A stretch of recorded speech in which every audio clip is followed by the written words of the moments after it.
and I never had the opportunity. By the time I got to know him, I ain't like him. I like, oh man, I've been hitting it, but I really don't like you. What I found with the long distance relationship is I actually had to communicate. I actually had to talk to him and get to know him. And so if I still wanted to meet him after that, or I wanted to travel, it was beyond the sex part. It was on a different level of communication because, it was like, all right, I'm not traveling just for sex because we have to communicate on a daily basis. So I found that the intimacy was better. So it wasn't sex, it was about more like intimacy because now we were beyond that. Now we could talk about things that, usually you wouldn't talk about in your relationship or you would skip past. You could get in depth to know something about someone. All right, NYC. I hope you're ready, my brother.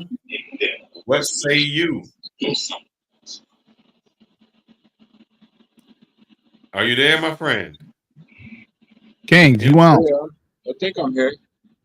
All right. We were getting worried there for a minute. We thought maybe you was having a long distance relationship with No, us, and I I don't, I don't, I don't, I don't normally cam up for the three wise men, but you know, it's some spectacular things happening. And you say, can an overseas do you relationship think they work? work? Not can they, because things work. So have Right. you? I guess you All right, well, obviously have been in a long this is distance what it looks like. relationship. Yeah, that's your girl. She's from Europe. So is that working out for you? Like, that's what it looks like. That's what a 12-year relationship looks like. Okay, so if the cord is strong and the bond is strong, then it can work. If So I you know you if you got some horror travel, stories. Before you tell me if, the good, I got to hear the bad because that seemed like a strong, good relationship.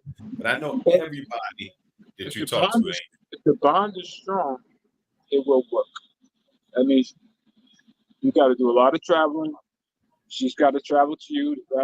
That's actually my house, upstate New York. Um, 5-bedroom house. Um, long ass driveway. I mean, to get the plows out, to plow the snow.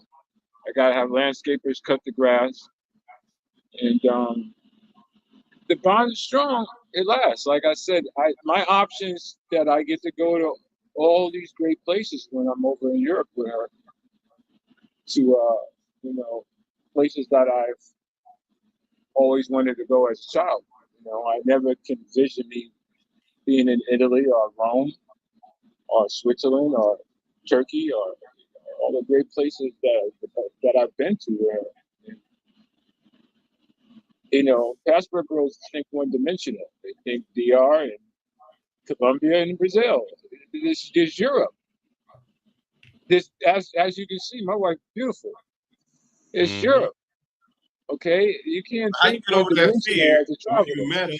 How you get over that fear that you're not there now, and because you're not there now, she's doing her thing. You talk every day with your wife. You are your woman. You build a bond, Well, bro. before she was your wife, she wasn't your wife. So Hold on, let me before let you me let me could talk let me cut every this day. down so I can hear you So guys better. Um, no, before she was your wife, she wasn't your wife.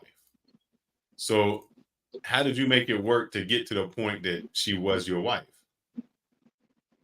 it took time. It took time to travel. Had to meet the parents. Uh, well, she lived with me in the States like 7 years, and she actually forced me into a marriage.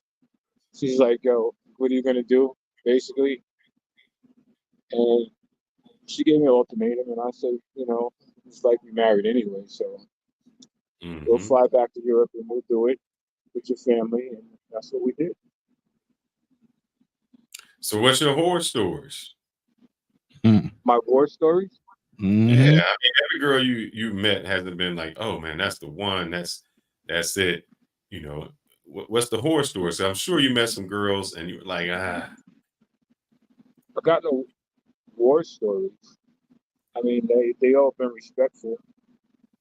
Um, So every girl you met has been one, the good, the Everything starts out good, you know. Some relationships take its toll, and they go from there. You know, everything starts out good. I don't have any hatred towards any of the women that I've been with, respectfully. Um, Sometimes things happen where people grow out of each other, Mm-hmm. and sometimes they break up, we come back, and sometimes we don't come back. Sometimes we don't own these women. We just borrow them for a time in our period in our life, Oh, shit.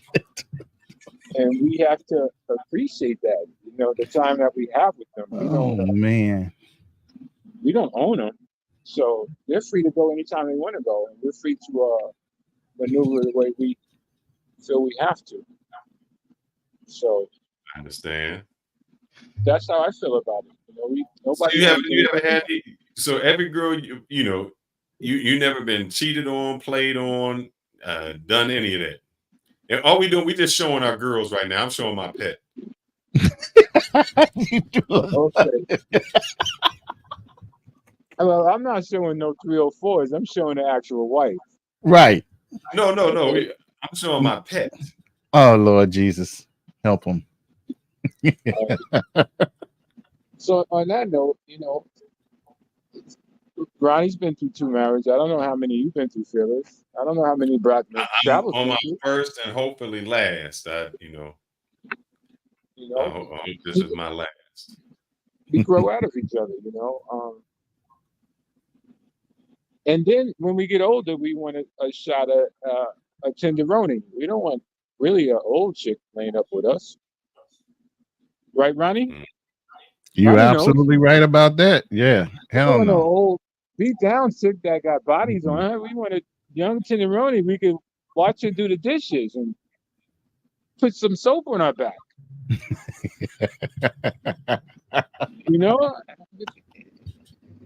Life goes on. You know what I'm saying? Oh, man.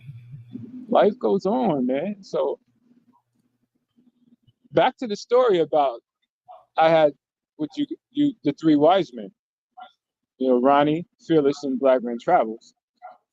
So I spoke to my shorty in California, All right. and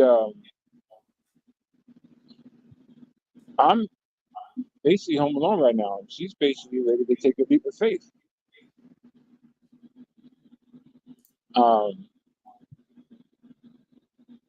She come out, she likes it. It works, it works. You know what I'm saying? She's a young tenderoni. Okay.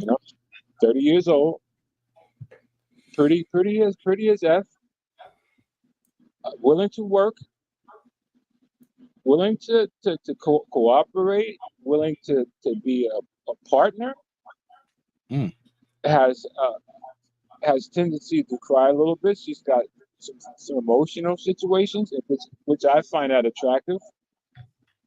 Because I don't like drama for this.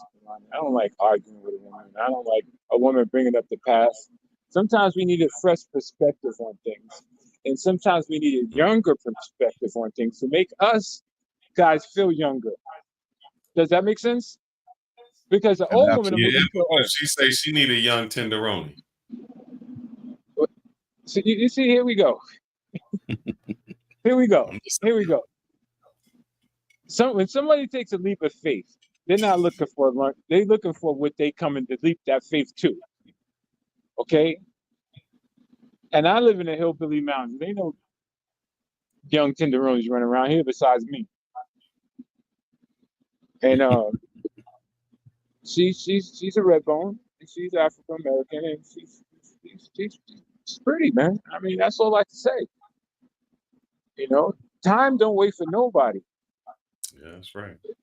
Time don't. So if you worried about your woman cheating, sleeping with somebody, maybe it's time for you to start doing something about it.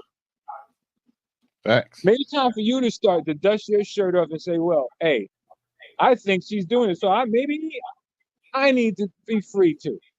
She doesn't want to communicate with me like we used to. Well, maybe she's exploring.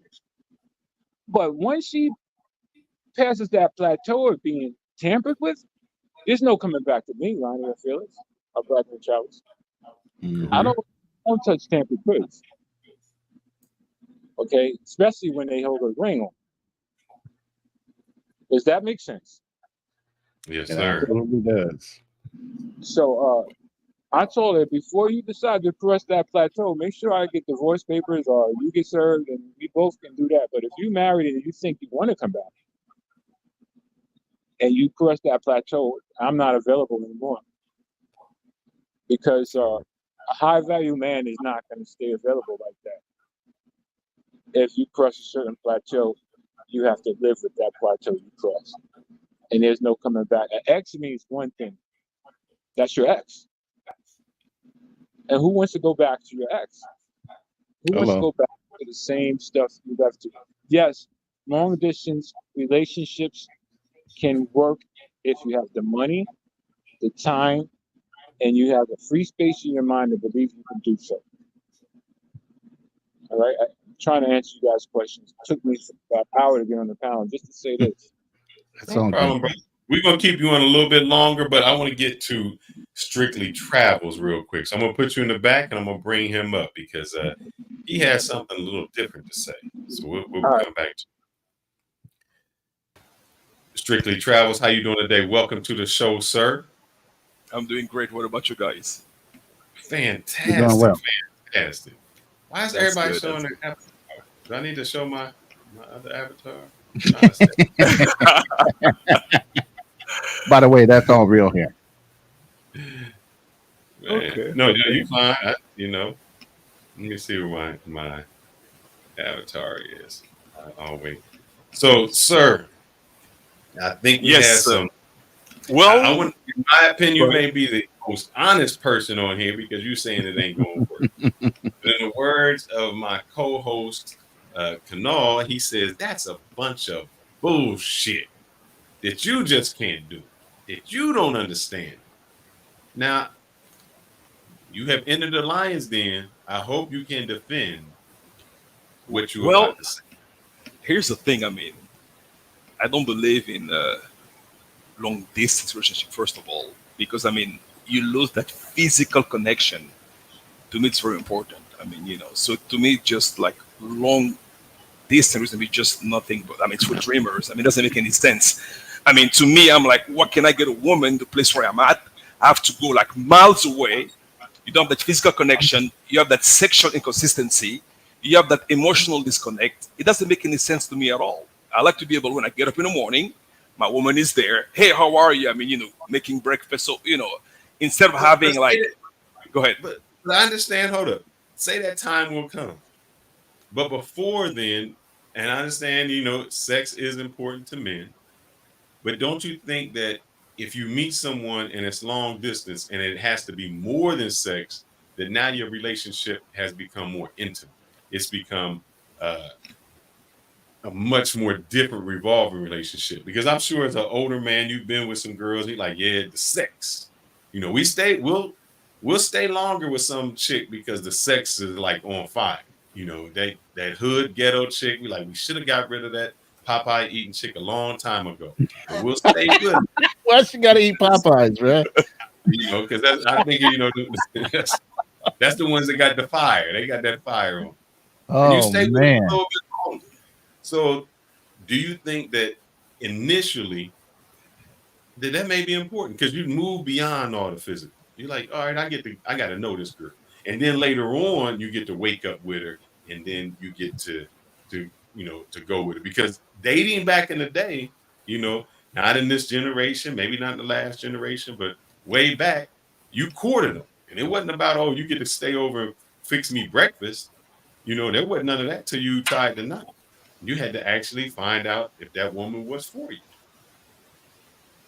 Well, but my main question is, why should I bother even going to a long distance relationship? I mean, is it a lack of availability of women in my sector or in my area? That's the part I'm trying to understand because, I mean, why should I look for a virtual? Because, I mean, as far as I'm concerned, unless you've seen her, I mean, you have to look at the difference. I mean, unless you've met her and then she has to travel for XYZ reason, or you during your traveling you met a girl, it's I don't know, in China or in Russia or in DR, then yes, then I can understand that.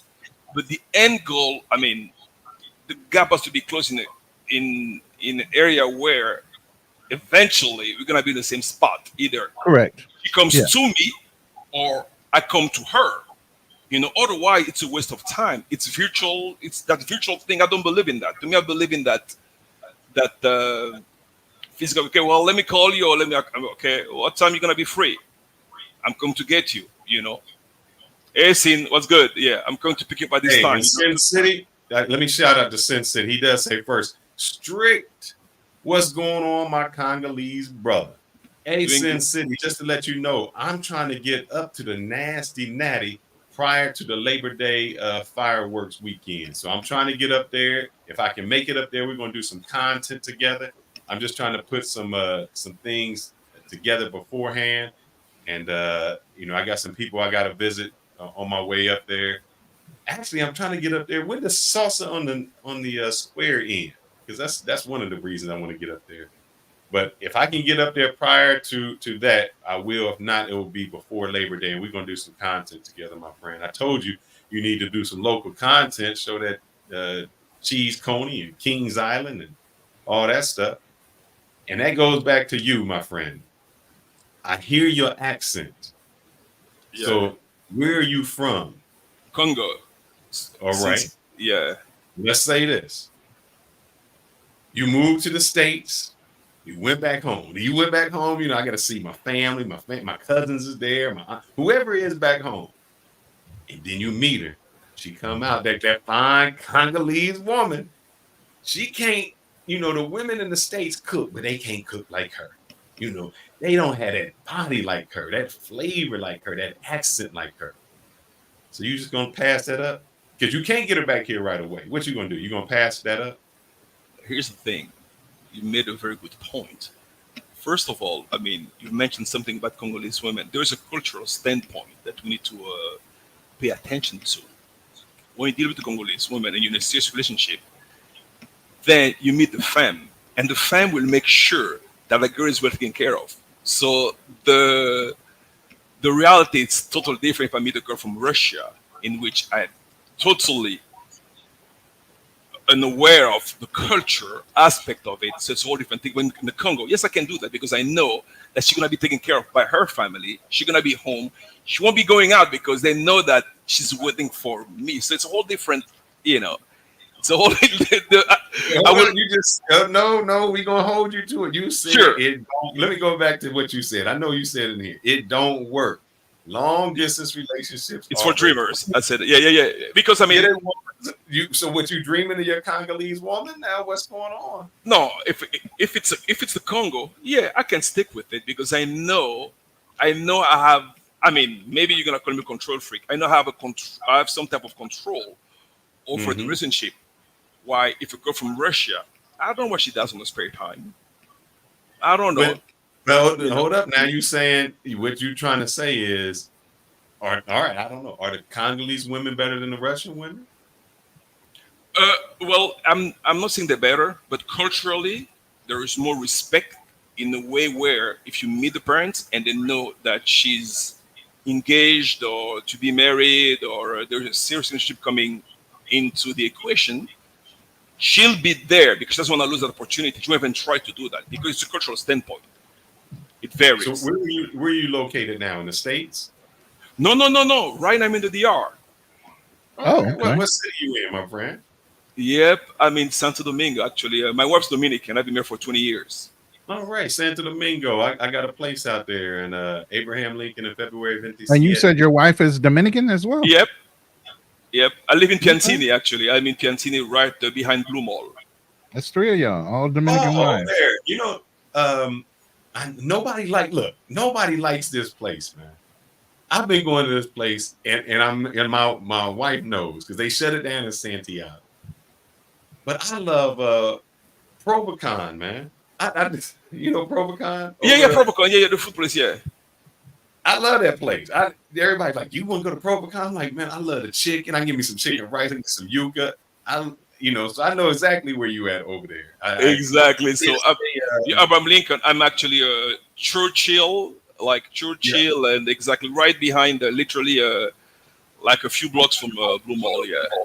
okay. Because usually I used to stay near Maximo Gomez because that was right across from where the college at, and I could go Yeah. down Yeah. to so that was my spot. Then I dated a girl in Arroyo Arroyondo. Yeah.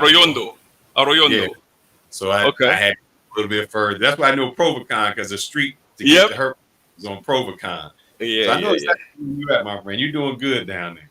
Yeah. The next year. So yeah, been married for 20 years. Got 3 wonderful kids. So 19. Congratulations. Thanks. 19, 17, and 15. So not actually on vacation. They're actually on vacation in Dubai. So I'm here just by myself, so not easy. But yeah, it is what it is.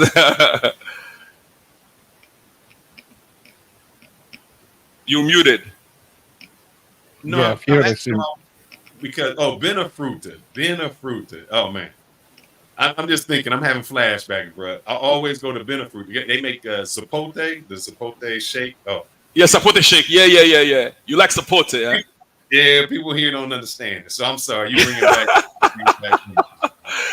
Yeah. I got to get there soon. But now our friendship is over. I got to drill. Yeah. So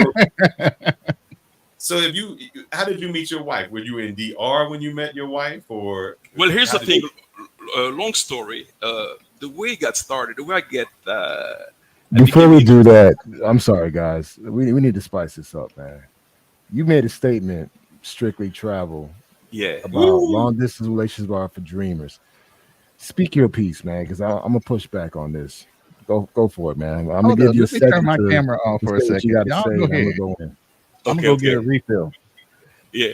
Okay. Well, in 2000, when I lost my job with Nortel, I used to be in the IT field. I decided to take a break. Then I went to Switzerland. I went to Zurich, and then one day, my friend came back to me and said, "Well, I met these guys from the DR, and then he's going to invite us to a club called Asito in Zurich." Okay. Well, then I went there. Bro, I arrived there. I said, "Where all those beautiful women are coming from?" Even the one-eyed guy, even the one-leg guy, one-eyed guy had a beautiful woman. I'm like, sure, I need to go to that place. And that's pretty much. Then year went back to the state. Then 2003, I decided, let me go to the DR because I had a cousin who was going to school in the DR. So then my wife was actually his neighbor, so she was on the way to church. And he introduced me to her, and then we started to talk, and she invited me to church, and that's how we kick it. And that was 20 years ago. Now hold up. Now let me push back on you. Now you just said you met a chick, your wife, that was in DR, but where were you living at the time? Because you just had visited. I was visiting, but guess what? I stayed in Hold up DR. now. Yeah, I was visiting. Listen, I was visiting.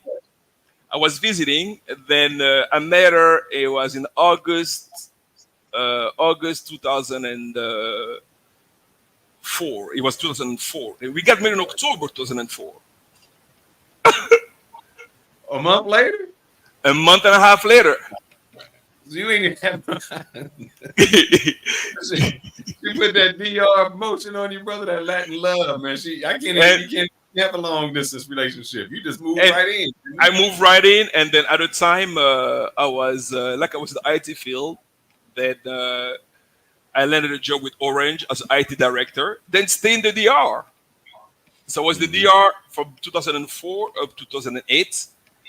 Then I went into entrepreneurship. I started a company. I had an energy drink at the time, and I want to actually expand it to Latin America. To move to Chile, moved to Argentina first, then moved to Chile, then moved to Brazil.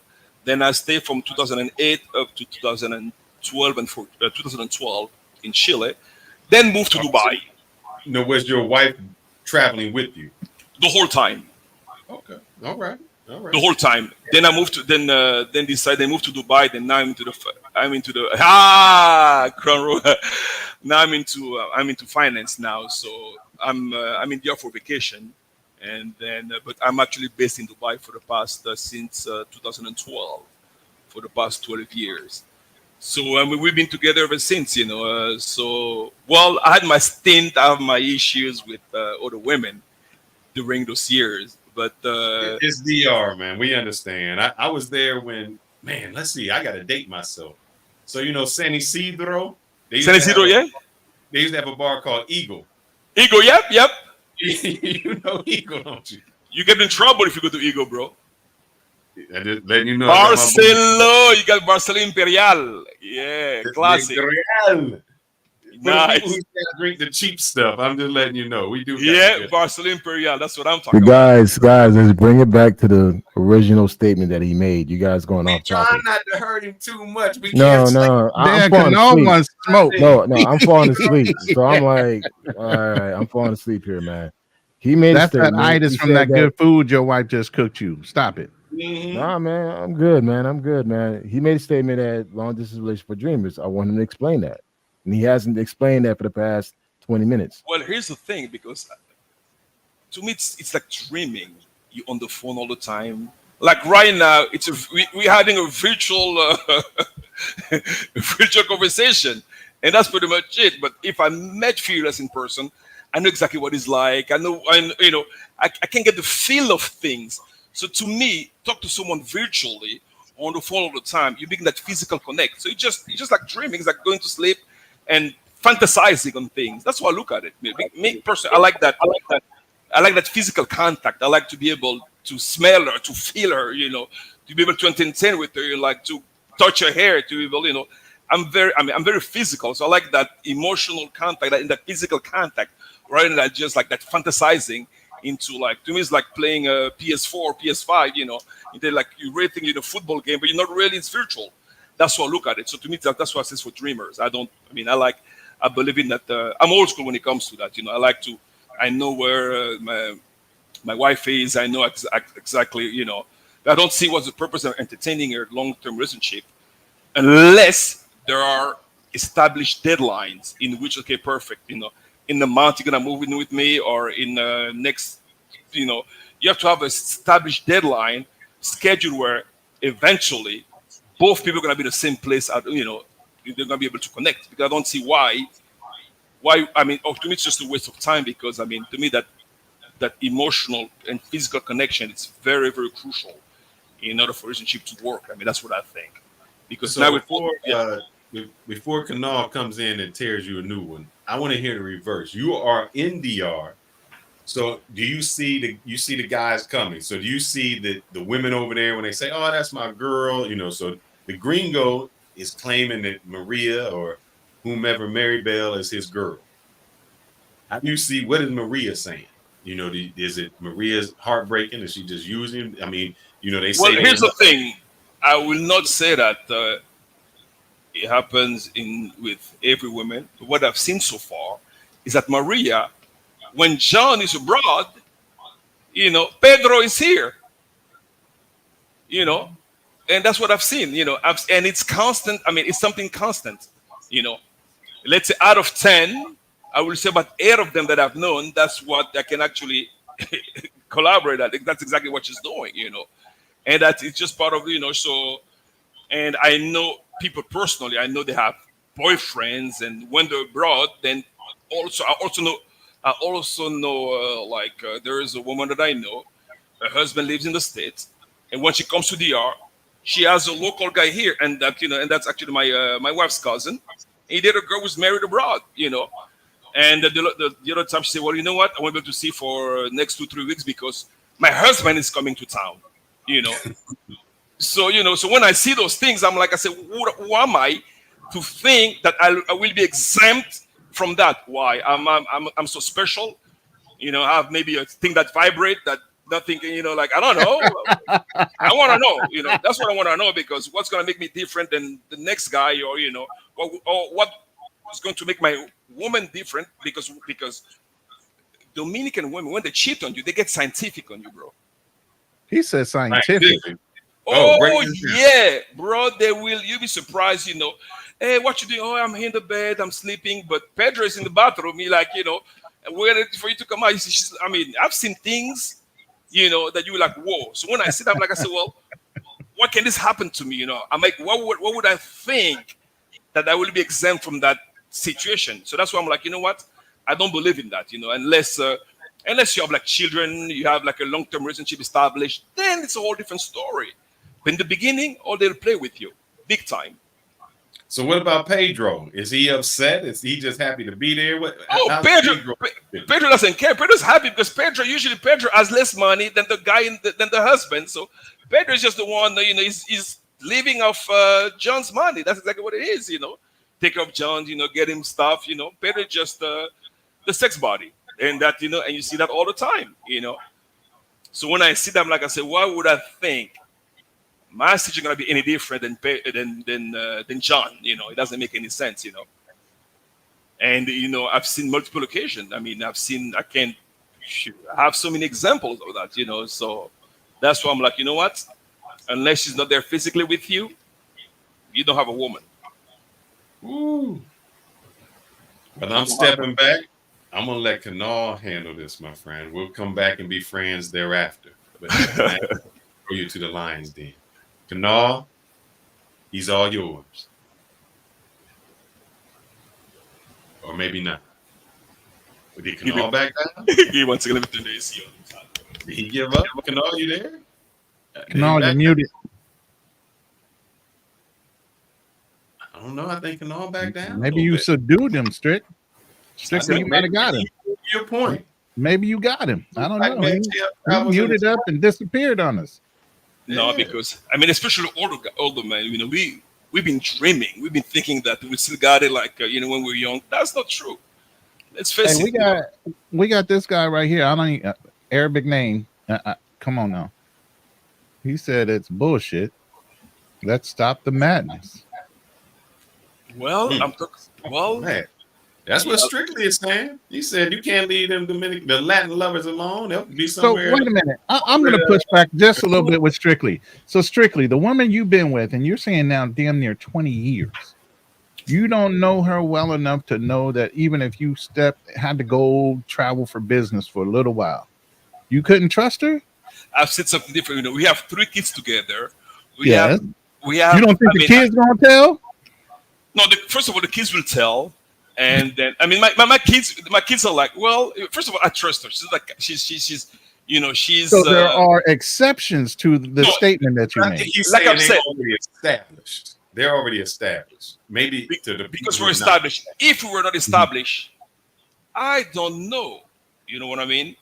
But it has been 20 years. We have 3 wonderful kids, and then she's spending on vacation right now. She's I'm not there. I'm not there. They're with the kids, and they calling me all day. We're doing this, we're doing that. That the need to find because we need to understand. We like sex. Women love sex too. So we need to understand they have those needs sometimes. So after a year of or 6-7 months, believe me, hormones start. So and then she sat at home. Then Pedro comes, say, "Yeah, what you doing?" And it's like a couple of drinks. And guess what? Now she look at Pedro, but she's picturing John. You got me upset. I gotta ask my wife. You know somebody named Pedro? So she living vicariously through Pedro, imagining Pedro is you. Oh yeah, I've seen it. Okay. I told you I got my wife's cousin. And his girlfriend is actually, she has a husband, and So I have a question for you, man. We're gonna spice this shit up, man. Sure, buddy. I'm literally falling asleep here. So do you feel that you need to be near the person you're with at all times? No, I didn't say that. But No. I didn't say that. You said that. I'm asking you a question. No, you don't need to. But you have to be in the same geographical location. So the same country, the same city, like. Yeah, the same city. If you're in a relationship, you have to be in the same. She has to be within a reachable range. It doesn't make sense if I'm in the U.S. My girl is in Colombia. So wait. So let me ask you a case. You met your girl, but you got relocated to another facility, across the country or across to another country. would you end that relationship because you're no longer with that person close by? She's coming with me. No, what about she has her own profession and she's like, you know what, hey, we're not married. We're just dating in a relationship. Would you let it quit? Yeah, I just let it go. Okay. I just let it go because to me doesn't because me I'm like people. I mean, call me a control freak, whatever it is. But to me, I have to make sure that my woman's within reach. If I say I'm coming over, I'm there like within 30. I don't I don't I don't leave range for nonsense. I'm sorry. It doesn't make any sense where I'm like what because think about it. I mean, what is she doing? I mean, I'm like, it doesn't make any sense. I mean, you will call her, she's not picking up. I mean, she's not picking up the phone because maybe she's taking a shower. You get that constant. I don't have time to. See, I think what separates me from you is that I don't think that way. I understand that. I don't Yeah. feel the need that I need to be close to her. Like the type of person I am is like, hey, I'm good in my own space. So when I do want to see her, I'm gonna take advantage of the opportunity of spending time with her. I don't want to be someone that says, hey, you got to be right next to me for us to be together. It's like, honestly, if the relationship there, the communication is there, and it's like, hey, listen, we both know, like, hey, we want each other, and we're going to make it happen, it could work. And it worked for many years for a lot of people. Yeah, I feel you. Now, granted, I'm not saying now for the ones who are delusional, oh, they're going to fly to another country and think that they're going to find someone the first time in Sosua or Cartagena or Medellin on the first trip and then they're gonna build a relationship. It's not gonna work that way. And I think a lot of the passport bros, they push this false narrative that your first trip you're gonna find that one person and you're gonna fall in love with them and hence you're gonna build that relationship. It doesn't work that way. You really got to take time and effort and actually get to know somebody. And until you live with them, that's when you truly know who they are. I agree with you 100%. Yeah. Yeah, So, I mean, so what you mean is pretty much, I mean, you talk about maybe the initial stage of the relationship. Yeah, it won't work. I agree with you. The initial stage, it would not work. You will just, But because that's what I said, but if there's has been established for, for considerable amount of time or for acceptable amount of time, then yes, initially, because I'm talking from, I mean, personal experience, because at one time, like for instance, you said something interesting. I've been here for 20 years, so after 20 years, I mean, trust it's part of, I know my wife, and she knows me, and then she's a better person than I am, no doubt about that part, because I've done my dirt, and she was there, and then so. But I've seen cases where, after a certain period of time, after like 3-4 months, and I've met married women in different hotels, where imagine I met this girl in Turkey, for instance. Her husband was in Dubai, and she was from Australia. Then she said, well, and she was willing to do whatever, and I was pretty shocked that she said, well, but make sure that don't take any pictures because I want my husband to know. Because he just want to, but the way when you talk to her, she seems such a Miss Goody Two-Shoes that she wouldn't even break a glass. I was like, wow. And so when I see those things, I'm like, I said, hold on, maybe we don't understand women enough to understand exactly what's going on into their mindset, because this girl I met in the hotel in Turkey, she was like, I said, well, let's keep it this way. And then, I met her, we did what you have to do. Then she went back to Dubai and back in her husband. Then when I looked at it, I've seen that picture on Facebook. They look so happy. And I'm looking, I'm like, damn, this is worrisome. You know what I mean? Because, if you only obviously you weren't her first if she was used to doing that and going back with a smile on her face. So exactly. So when you see those things, I'm sorry. I'm like, I said, hold on, I just don't have time to stress myself because I have so many other things, so many other important things to do. They worry about what Margot is doing, and or unless I'm okay with the open relationship where she's dates who she wants to date, I date when I want to date, when we're together. Well, if we have the agreement, so let's be it. But otherwise, personally, I need to make sure that my woman is reachable at all time, and that makes it. Yeah, I'm sorry. Otherwise, she ain't mine. We sharing. Wow. That's how I look at it. You want to hear something crazy? What? I mean, I have a crazy story to share. Go ahead. All right, this is back when I was in undergrad in Miami. I was in undergraduate school, and I went to South Beach. My friends and I went to South Beach. We went to Fat Tuesdays, and I met this woman. Hmm. We dancing, whatever, having a good time.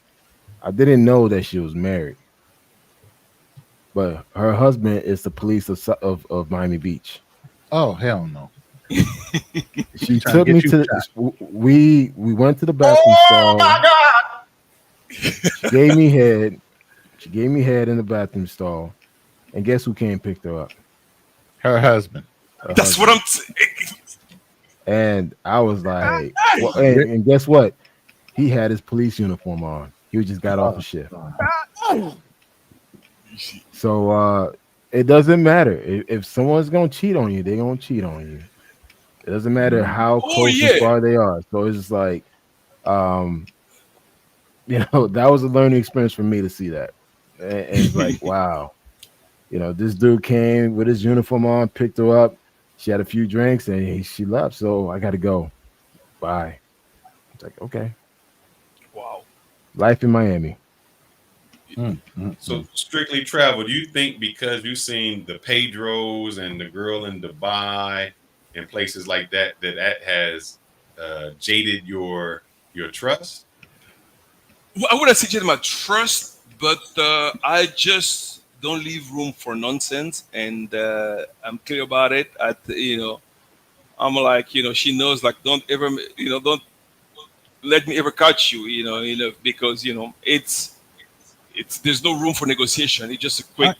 That's it. I don't have time for that. Okay, okay. Well, no explanation. It's over. I just don't have time to, because to me, trust and being loyal is very important to me. I'm like, if I can't trust you, why should I be with you? I got a question. Are either one of you guys religious? Are you religious? Is your wife religious? Yeah, my wife is religious. Yes. Okay. Just curious. Yeah. She's yeah.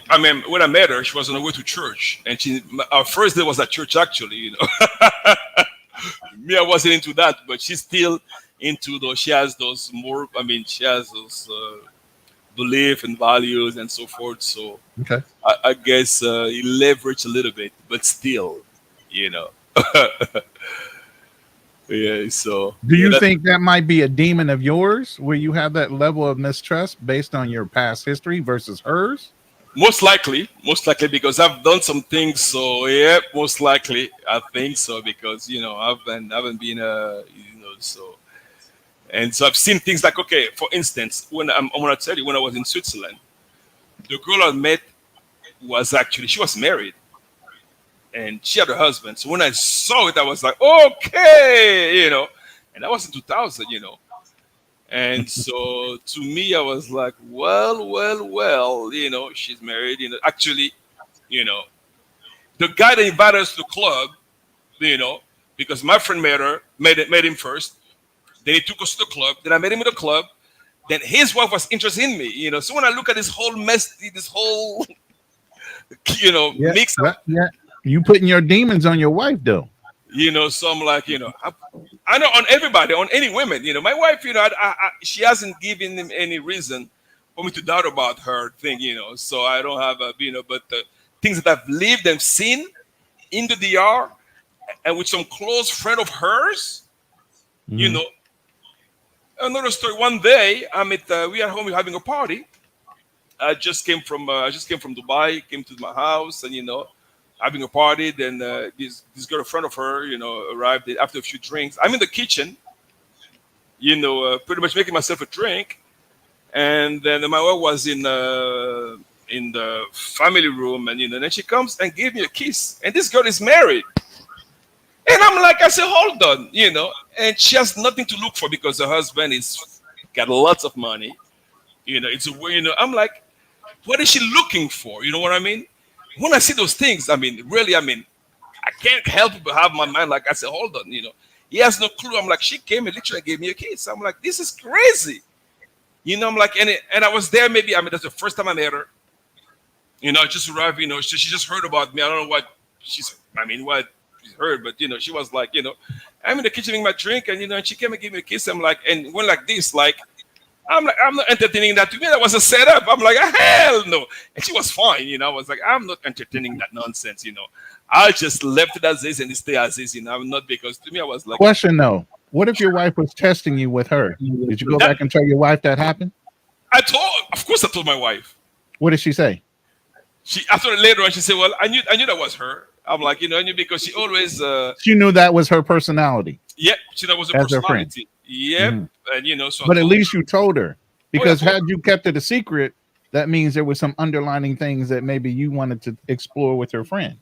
So it was good that you brought it out. I told her, I said, you know, the person you did that she's your friend. I said, let me tell you, she's not your friend, because you know, what she did was just unacceptable, you know. Because to me, I was like, you know, because I mean, if you're gonna do something, I mean, not something with a so-called close friend of your wife, and do, I mean, it doesn't make any sense, you know. So I keep those things out of boundaries, out of limit, and that's exactly what I do. Yeah. Yep. Okay. So I don't know. I mean, so you under the terms that it just won't work, and you might be in them places that you see it, but I mean, it's different because you met a good religious Catholic woman that had morals. So is it just the guys are not meeting the correct women? They not trusting. They, you know. Well, that's a good point. I mean, first of all, you know, because when I first met my wife, I wasn't aware of the Dominican culture, what it entails, what it entitles, you know, what it entitles. So over the years, I've learned exactly how the culture is. I mean, it's really, I mean, once you know culture in depth, you realize that it's casual dating, casual sex. It's so common, and within the people you expect the least, you know. And I've seen it. I've lived it with different people. I'm like, wow, I wouldn't think that it would be possible, you know. And like I know, for instance, not going far, my wife, she has a cousin that she's waiting for paperwork to go, because her husband is Dominican. That they married, they go to the States. But the last time I see her in a club with somebody else, you know, like, you know, I was like, okay.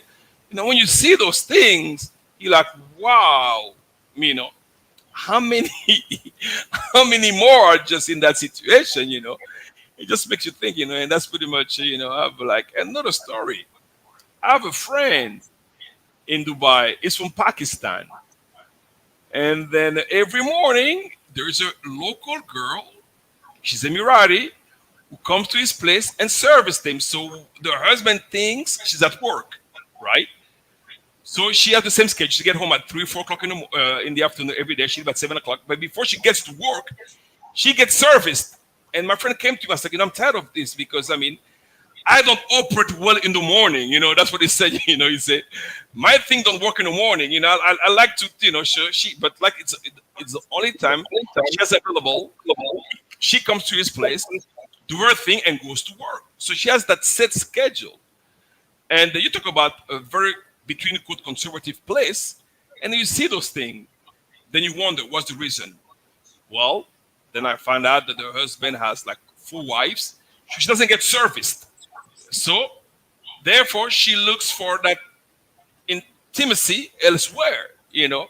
So those cases are so common. So to me, I believe that, you know, when you're in a relationship, unless you have that physical contact in a constant manner, then, you know, she won't find the need to go elsewhere. But if you like once in the blue moon and you're too busy with something, guess what? Someone else will take care of that. That's my philosophy, you know, and the Bible that book to avoid any type of nonsense, because I've seen it, I've lived it in the most conservative place. I'm like, well, the difference is women are not as vocal as we are, you know, because we say, hey, we did this, you know, you see this girl, women will keep the secret for themselves, you know. That's the difference, you know. They'll take it to their grave. Oh yeah, they won't say anything, you know. So you think that, you know, even the best friend doesn't know. And this lady in Dubai that I gave a perfect example. I mean, you know, her husband will never know. He will never know. He will never find out because she has a set schedule. She knows she's leaving her work at home at 7. She get home at 4 o'clock, but she doesn't know on the way to work. Someone is taking care of her thing, you know. And then I can understand that because I mean, if you have 4 wives. I mean, think about it. I mean, 4 wives. God, dog. yeah. Do you have times to do? I mean, it's impossible. It's impossible, you know. So once one of them gonna get a short end of the stick, you know, and that's probably her. So she was looking for a thing elsewhere, you know, and Right. you know, yeah. So that to me, that emotional I mean, connection. at 4 wives, I think he would expect it.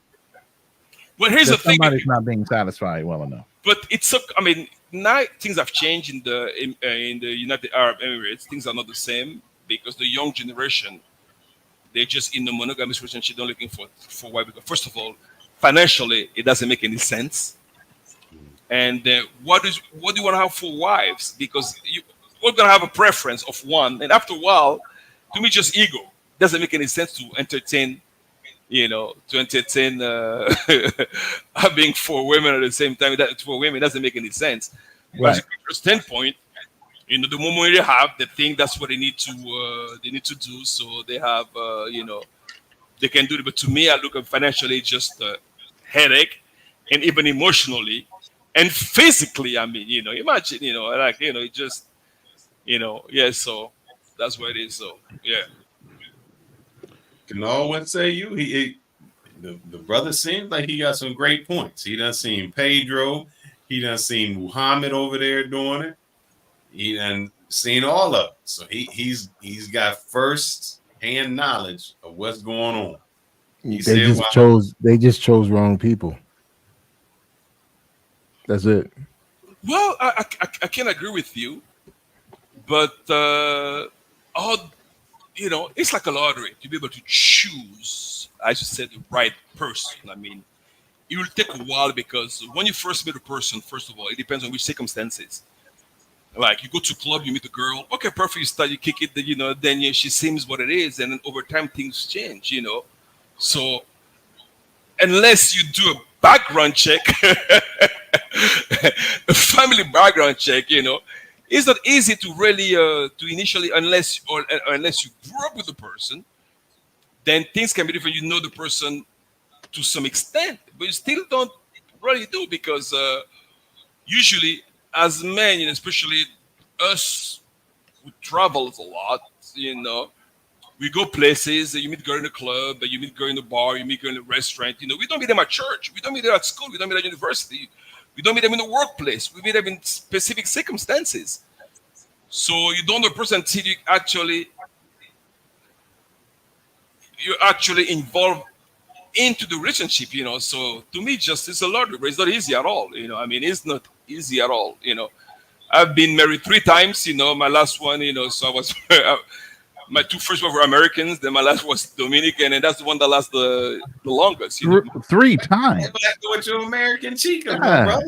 Yep, my first marriage lasted. I was married from. I remember I was too young. I remember when I was 22. I was married from March 31st, 1995, up to November 96.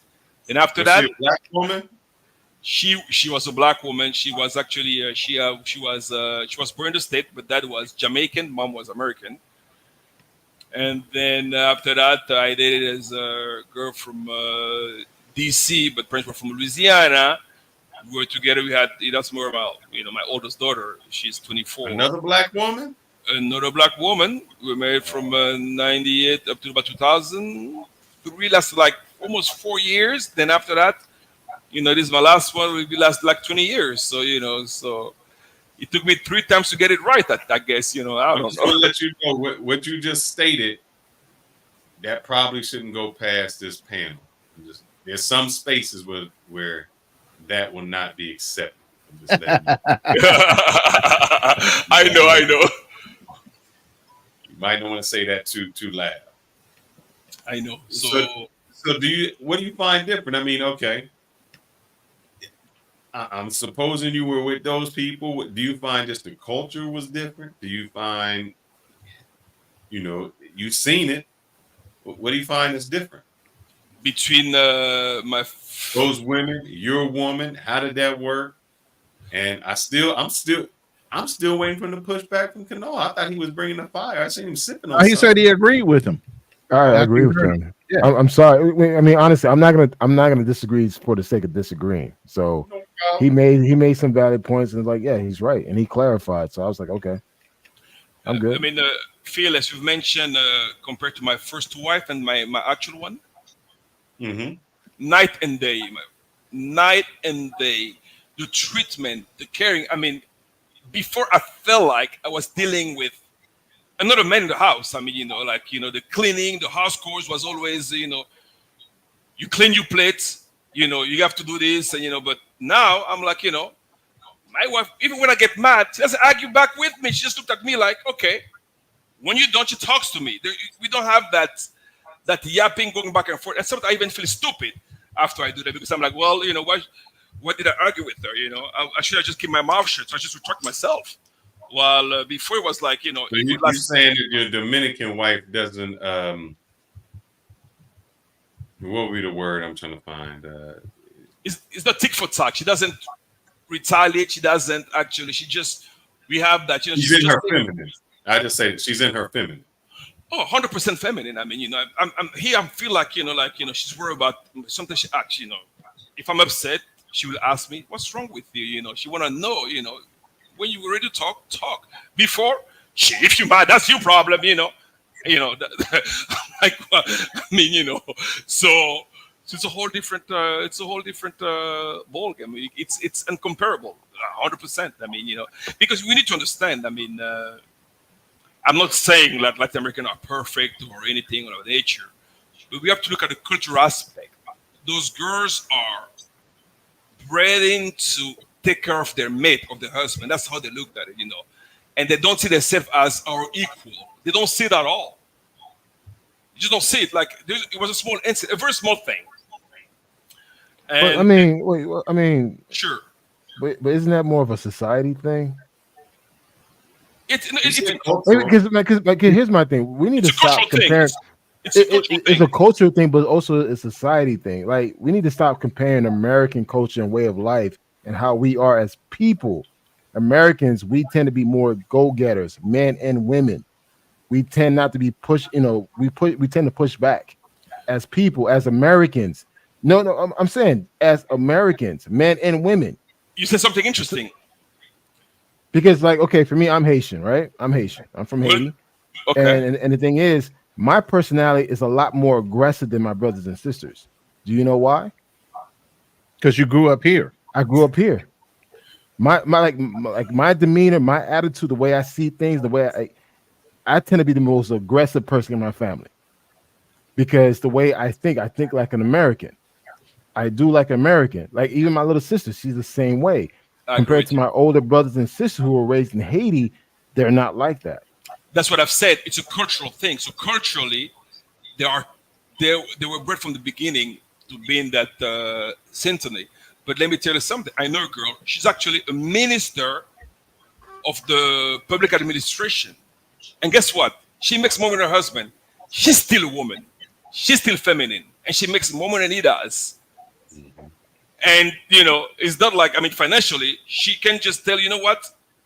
I don't need you. I can actually maintain myself. I don't need you. But she's still there. And she worships her husband I'm like, it's unbelievable. I'm like, this is wild. I'm like, and I've seen so many cases where women are empowered because you'll meet some women in the DR that actually have great jobs, great financial position. And it's but their culture is not designed that way. Exactly. But also too, their society doesn't accept that type of behavior because they understand, like, listen, as a woman, you still need to act like a lady. Here in the United States, it's completely different. We're raised to be more independent. We live in a very independent society, not a collective society. I agree with you 100%. And you said something. Go ahead. You see, you're Haitian. My dad is Haitian. My mom is Congolese.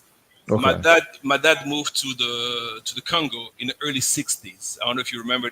They sent professor. Yeah. In the early 60s. My dad was part of that batch. He met my mom, so I spent my first 16 years in the Congo, then moved to the state, and then after that, exactly. So I have an idea of of the Haitian background and the Congolese background, which is very, which is very similar, So Mhm. so I had the opportunity to be able to see those two cultures, and after then in the United States, I can actually have a good idea of exactly how culturally what entails, So I agree with you 100%. Yeah, I mean, I just feel like when we always compare apple to oranges, it's not a fair comparison because again, the way we are here in the United States, I mean, look at the men of Dominican men versus American men. American men will blow Dominican men out of the water, real, real talk, real fast, real aggressively, because the way we think, the way we are, the way no, we see things. I agree with you because the reason I've said that, I was asked the difference between my ex-wives and my actual wife. I just made that comparison. If that cultural aspect of it suit me the best, of course it does. Because I feel because we need to understand by nature, man, we are like that. We want to be taken care of. We want to be pampered. That's our nature. You know what I mean? So would you say we as foreigners are benefiting from someone else patriotic society? Definitely, Okay. definitely. So I'm to gonna me, disagree with you, Kanal. When you say we blow them out the water, when I've gone to DR, I did not see a welfare system. I seen when you wake up, if you don't work, you don't eat. They have a hustle mentality that I have to make it. This guy's here in the States, lazy, don't I do don't see nothing, that. nothing. You don't see I don't. I you don't don't. see no lazy dudes here. The Just I ghetto see. dudes in the Wait, street wait, that wait. you don't Hold see on. I see don't that work. shit. I Section see that. 8, watch I've these seen that niggas. in every country I've been to as well. And trust me, Section I 8. could call. We're not. Men are not on Section 8. So let's not use that. Look, all Let's right. not use that. Welfare, Section 8, unemployment, whatever No you want to men. call Okay. The way our American society, no men are currently on welfare. That's only designed for women. it. No, welfare can be for men. Just to correct you. Which one is that? Do you know any man getting any food stamps right Yes, now? I do. You know, when I yes, was I going do. to school, when I was I in do. college, Okay. I guys know was one doing who get food stamps. welfare. Yep. He get food stamps. It was And he's probably cheating the system purposely. So no, it's I just mean, like they were like, I can't work. They were doing 20 hours and they were getting food stamps. Yep. again, they were doing it purposely. They feel like, you know what, hey, I'm gonna get this free money, I'm gonna take it. Okay, Yep. they still took it. They were still, we out there. But black men travel. Where are you in the state? In New York? No, I'm in Georgia, Atlanta. Atlanta. Okay, yeah. But have you seen all those Dominican? They own all the bodegas. Those. It's a hustle mentality. All the bodegas. They actually.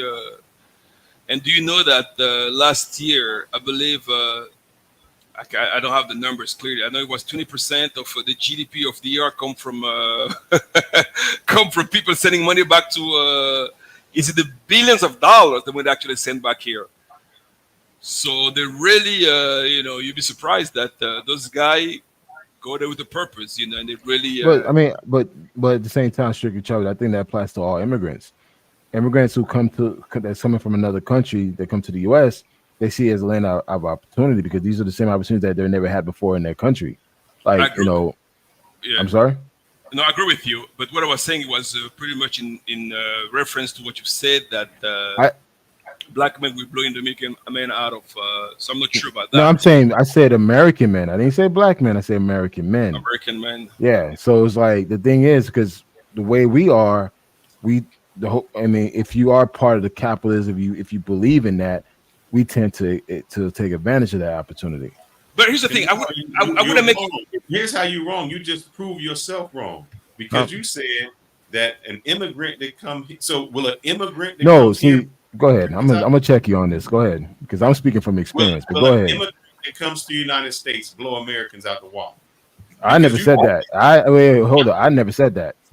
Because they come with the mentality that this is the land of opportunity, that I have to make it work, that I've been given this opportunity, I can do it. The problem is the people who live here get lazy, they get satisfied, and they do not work. They don't go forward. That's why the immigrants from Nigeria, the first generation come here, Asians, first generation, Indians, all of them are more successful than the people here because we think we already have it and we don't have to work for it. They come here with the hustle mentality. They come here that we got to make it work. So But how can you say wait. See, now you're twisting it. Hold up. This is where you twisting it. I said in their country they're not doing that. They just don't have the opportunity. That doesn't mean they can't do it. All right then. So all right then. So if you don't have the opportunity, wait, they do have the opportunity to do that. If What you you took talking an about? American, put them in their country, do you think that they would survive the same way the Dominican would survive? If you take an American, wait, hold up. The Dominican can come to the United States and make it, but can an American go to DR and make it?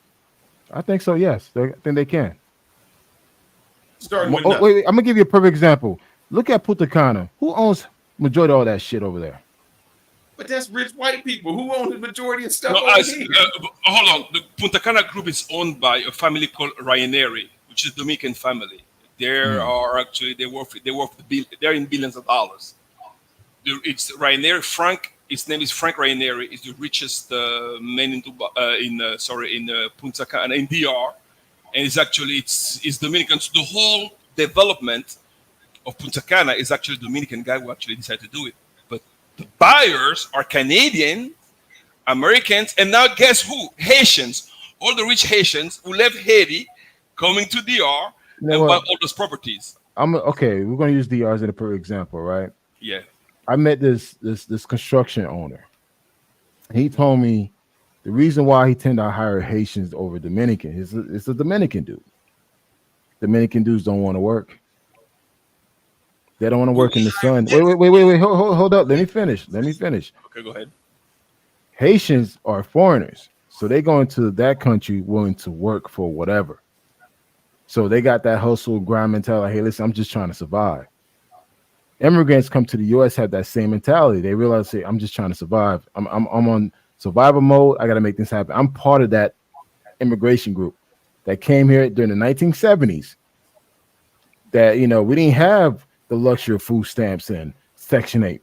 My mom ain't had none of that shit. We lived right and spit shit in the ghetto. So my thing is this: I just feel like sometimes Americans, and you're right about this, we don't realize how good we have it until we leave and go to another country. But we have the skill sets. Every American, even Pookie and Ray Ray, has the skill set to be successful anywhere he goes. If you look at your local drug dealer, your local street drug dealer, he can make shit happen if he wanted to. Well, here's the thing, Black Metro. You mentioned He doesn't have he has the opportunity, not the skill set, and he's not taking advantage of the opportunity. Because the same guy who washing windows or watching your car windows over in DR is a hustler. He can make it happen. Yeah, but you mentioned something saying that the Haitians who comes to DR and work, saying that Dominican are lazy. I'm going to tell you what it is. It's the same thing as the Mexican who go to the United States and work in the orange field, agriculture. construction. It's the exact same thing. So Dominican won't do those type of jobs because those jobs are underpaid. So therefore, the migrant, the one who has less opportunity in their countries, come here and do it. It's the same thing in the United States. So, I mean, the same thing when Peruvian comes to Chile, and it doesn't apply to whole Haitian because the other day, I went to a place called, I don't know if you heard of Palos, Fearless.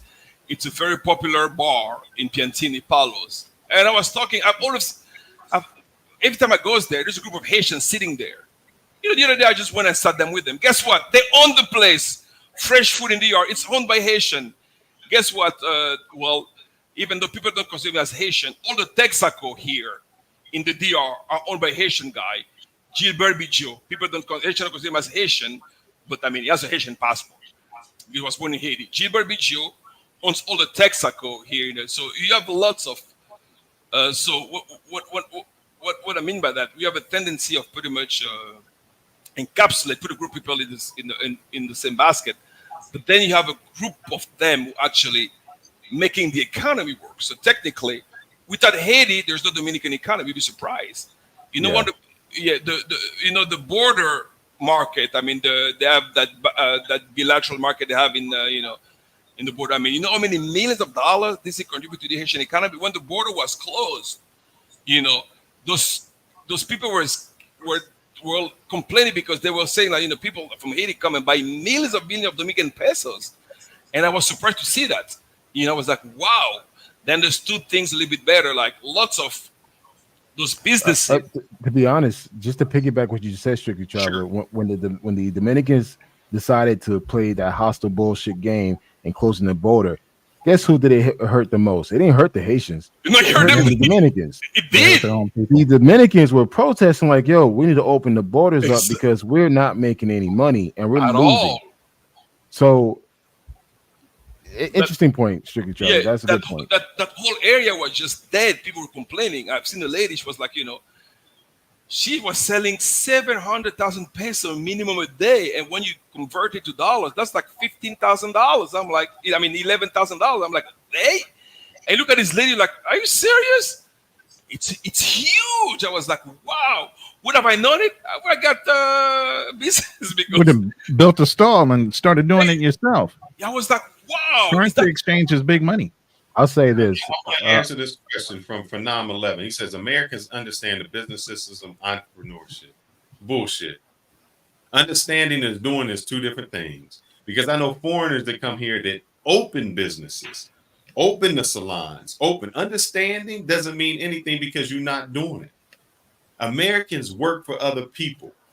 Foreigners usually have their own little business, their own little side hustle, their own little shop. No matter what they're doing, it's like we make fun of the Jamaicans. I remember when I used to watch that. Was that 13 Living Jobs? Color? Yeah, it was living like, color. I got this job. I got this job. I got this. I'm a taxi driver. That's entrepreneurship. Americans may understand something, but they don't do it. I agree with you. Let me ask you: if you understand business and entrepreneurship, do you have your own business? Are you an entrepreneur? 99% of Americans are not. But you A know A lot what? of people don't have the stomach for it. It takes a special person to go out there on their own with no fucking umbrella and make it happen. But do you guys know that more than 40% of the motel in the United States are owned by Indian American, Yes. and 70% of them are Gujaratis? Yeah, and you know what happened? I read that story. Here's what happened. One of them came over, and this is what they did. They bought the hotel and said, you know what? We don't have to hire anybody because we're going to have our family do it. Live And our on family is family. going to clean the hotel, and we're going to live in the hotel. And when they bought that hotel and lived in it, the nephew came over and they bought another one. And he did the same thing. And 70% of the Patels own Patel, yep. the United States. So you can't tell me that we know entrepreneurship. They came over with nothing, and now they own 70% of it. I mean, the Mexicans do the We same work thing hard, when they no, buy we one don't. house. They bring everybody into that one house, and all of them are good contractors and construction people. They'll buy a house, renovate the hell out of it, move that family over, and they do it again and again. They'll own the whole fucking block. They Yep. do it all day, every day. And I think Trini was on here yesterday. Foreigners come in and say, and Indians will do it. You know, if you tell an Indian you're gonna, an Indian family, oh, I just want to be, somebody normal. No, it's like no, doctor, lawyer, engineer. I mean, it's just ingrained in them. Doctor, lawyer, engineer. Oh, That's I what you mean, do. shit. I was told that in my household. If you're not a doctor, lawyer, engineer, you're a failure. So I how can was you told that at a very young age, man. So for me, once I told my because at first I was an engineer major, and once I decided engineer was for me, I went into business. My mom said like, "You failed me." I'm Guess like, what? God damn, shit. It's like I got a damn degree. The same thing with me, because that's a Haitian mentality. Either you're engineer or a doctor. That's the Yeah. only thing that matters. Listen, we have like my whole family is full of doctors within the United States. I'm like, that's all they do.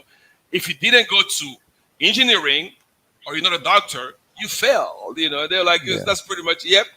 I And agree my with you 100%.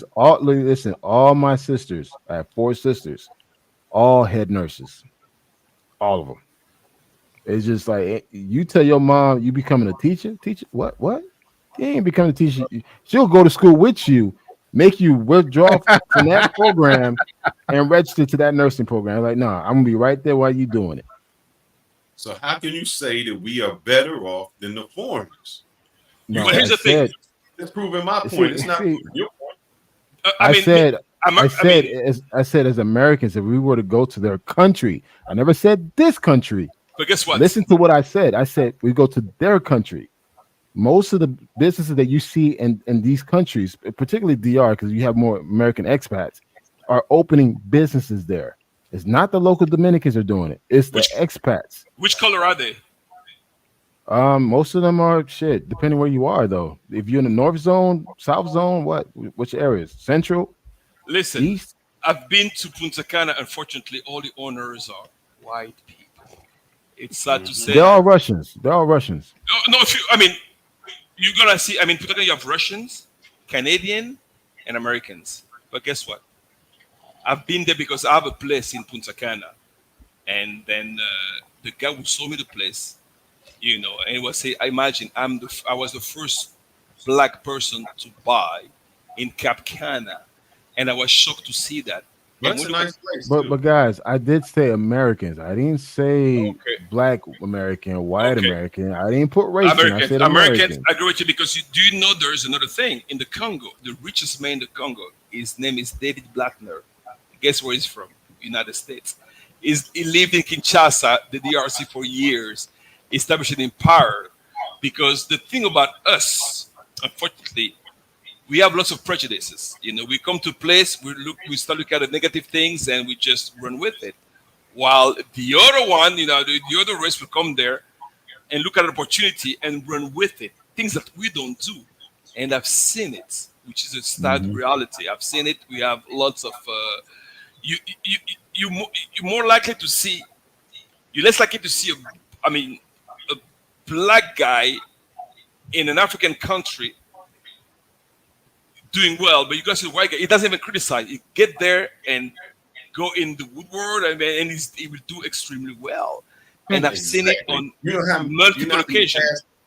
how many passport bros are going down to DR over 10 years, 15 years? They don't own nothing. They could have instead of paying all that money to go to a hotel, they could have bought them a house. They could have had their own place and rented out Airbnbs. They could have done that, but they rather spend money on hoes and clothes because that's all a brother Yeah, I knows. disagree with you because there are many brothers who are actually doing that, and I know them personally. You say many. Hold up. Many means Okay, a lot. all right, man. All right. Many compared Some. to the Let's use some. Let's use some. Some. No. Just to. There are always exceptions to the rules, but let's be honest one another. We have to change the way we look at things because unfortunately I've seen maybe because I have a more complex background, and to me, I was surprised to see that. Like for instance, when you go to Cap Cana, Punta Cana, as a U.S. citizen, you can buy a house you can mortgage a house, put a 20% down payment, and finance Yeah. the rest, just like in the United States. And you have property, you can get a beachfront property for $200,000, $250. Then I don't see brothers doing that. And it's a great place. The good thing about it, you don't have to pay. They have a law, it's called Comfort Tour, where you exempt from property I think- taxes for the next 20 years. So Well- think about it. Well, So you- strictly travel. Well, Sure. I think it's more out of ignorance because again, a lot of people don't know about the investment opportunities overseas. They don't know about it. So imagine if We the don't know passport about it, but the other one knows about it. That's the difference. How did they find it? Because wait, hold on, let me finish. Sure. The reason why the other groups know about it because they talk to each other. We as black men, we don't talk to each other. We don't. I could That's walk past by Fearless. You won't say shit to me. I won't say shit to you. But not knowing that you and I could actually break bread and actually do something together. We as black people, when I mean black, African, Caribbean, African Americans, we're not collective. We're compared to Canadians, Russians, German. They're very collective. If you open a German restaurant, guess what? He's always gonna have business because he has that German flag. He has that German flag. You open an Italian restaurant, he's always gonna have business. I agree with you. But we 100%. as black people, we're not gonna do that exactly because like we for don't share instance, information. I agree with you. If Fearless open a business, I mean, my duty is to buy from his thing. You know what I mean? That's what I will do. But we don't do that. We rather go buy elsewhere because we don't want to see the other doing better than we do. So to me, I'm like, if you open a business, the first customer has to be you. I mean, if you have a business, if your customers aren't your friend, there's something wrong with it. Yeah. Yes. You know, And where I live at, there's a grocery store called Fiesta. I don't know if y'all have Fiesta down there in Atlanta, but Fiesta is like they sell all the Latino stuff. Okay. And I've gone there and I'm like, oh man, this is more expensive than like a Kroger's. But they don't care. This is where The Latinos come because they feel comfortable. Yeah, Bravo. That's where all the Hispanics go. Bravo. Yeah, Bravo. Yeah, that Bravo hit. I know the same group, but Bravo is huge here in Mhm. the DR. They Yeah, support each other. We don't. you know, if we're to support each And other, listen, everybody, when I say we, I'm talking about y'all. Because Kanal knows we even had a conversation. We hook people up and we converse. There was a gentleman that was interested in site. And it's like, whatever information, do this, do that. There's no charge. I'm trying to get brothers to do. So we share information. We hope that you guys can start doing it. So not all of us are the same that we speak of here. So we want to try to set an example for that. We want to promote Black power, Black entrepreneurship, Black sharing of information. So if you go to his blog, his Facebook, all of that is wealth sharing and how to do it. So not everybody we talk about is like that. Some of us are very different. I just want to make that clear. So the people on this panel are not the same as what we're talking about. We're talking about the majority. It's sad that we are the minority, but understand that. I know it's very sad. I mean, because I mean, as us as Black people, we should be able to, especially Black Americans, I mean, should be able to be so powerful but we don't do it because we're too busy criticizing one another. I agree. And then after that, at the end, you don't get anything done. Because I have a very unfortunate occasion where I met a guy that came from YouTuber. He came to DR and we met. And then next thing I know, the guy's backstabbing me. I'm like, I said, well, I haven't done anything to the guy. I haven't done one thing negative to the guy. The only thing we couldn't get agree, he wanted to go to Sosua.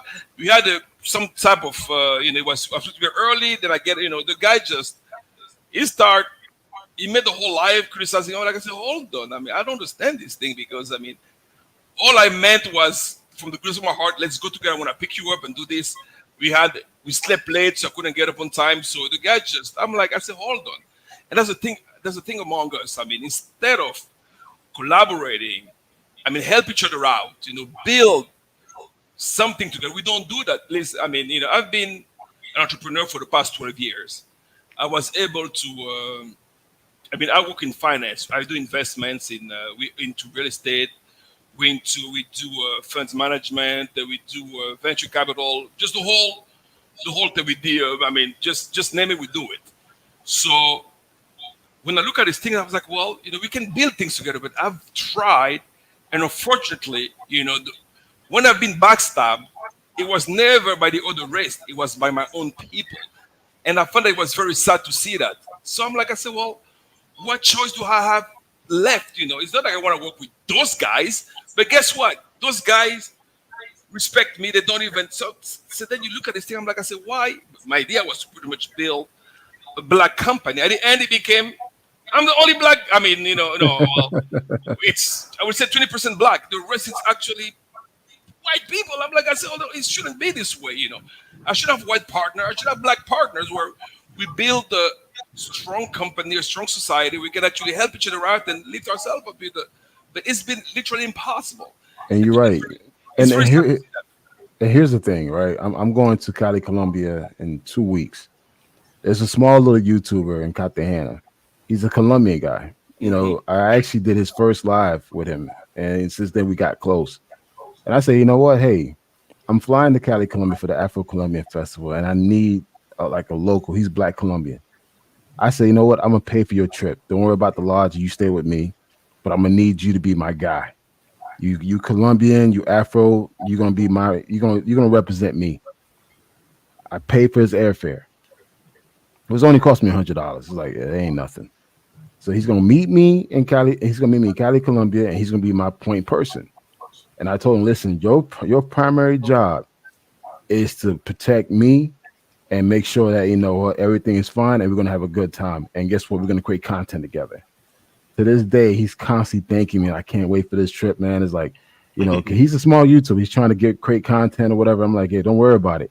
And again, he's like, he said he doesn't have the money. It's like, listen, I'll take care of the lodging and I'll take care of the airfare. Just make sure you got money to eat. I ain't feeding you. So it's like, it's just like, at least have food to eat. Like bars, I'll take care of it. And guess what, man? We're going to go down there and collab and just create some content. And again, you are Afro-Colombian in Cali. I'm gonna need you to be my point person. Yeah. So anything we do, we're gonna do it together, and we're gonna build that relationship. And that's what it is. And I think as Black people, we don't do that. There's always that give and take. That's like, what can I get out of that person? Exactly. Versus just doing something out of like, hey, you know what? Let me build that relationship and see where it goes. Now, granted, he could fuck me over. He could just not show up. I don't know. But until then, it's like, I'm giving you the benefit of the doubt. I agree with you 100%. Yeah, it's very unfortunate. Yeah. And then I remember this guy I met. He said, "Well, I even made a big talk to some other people I know." He said, "I even paid an Uber to go see him." I'm like, "That's normal." So I look at that pettiness. I was like, "Oh my God, what kind of people I'm dealing with?" I'm just surprised because I'm like I say, well, it's very unfortunate. Like I've been in business for. I have good venture. I failed. I did well. I can't count how many businesses I've had. So I had a big distribution. I used to distribute alcohol all across Chile. Then I was part of a group called the Jumbo Group, the Paris Group actually. They bought my production out because I just couldn't meet the quota for after a certain time.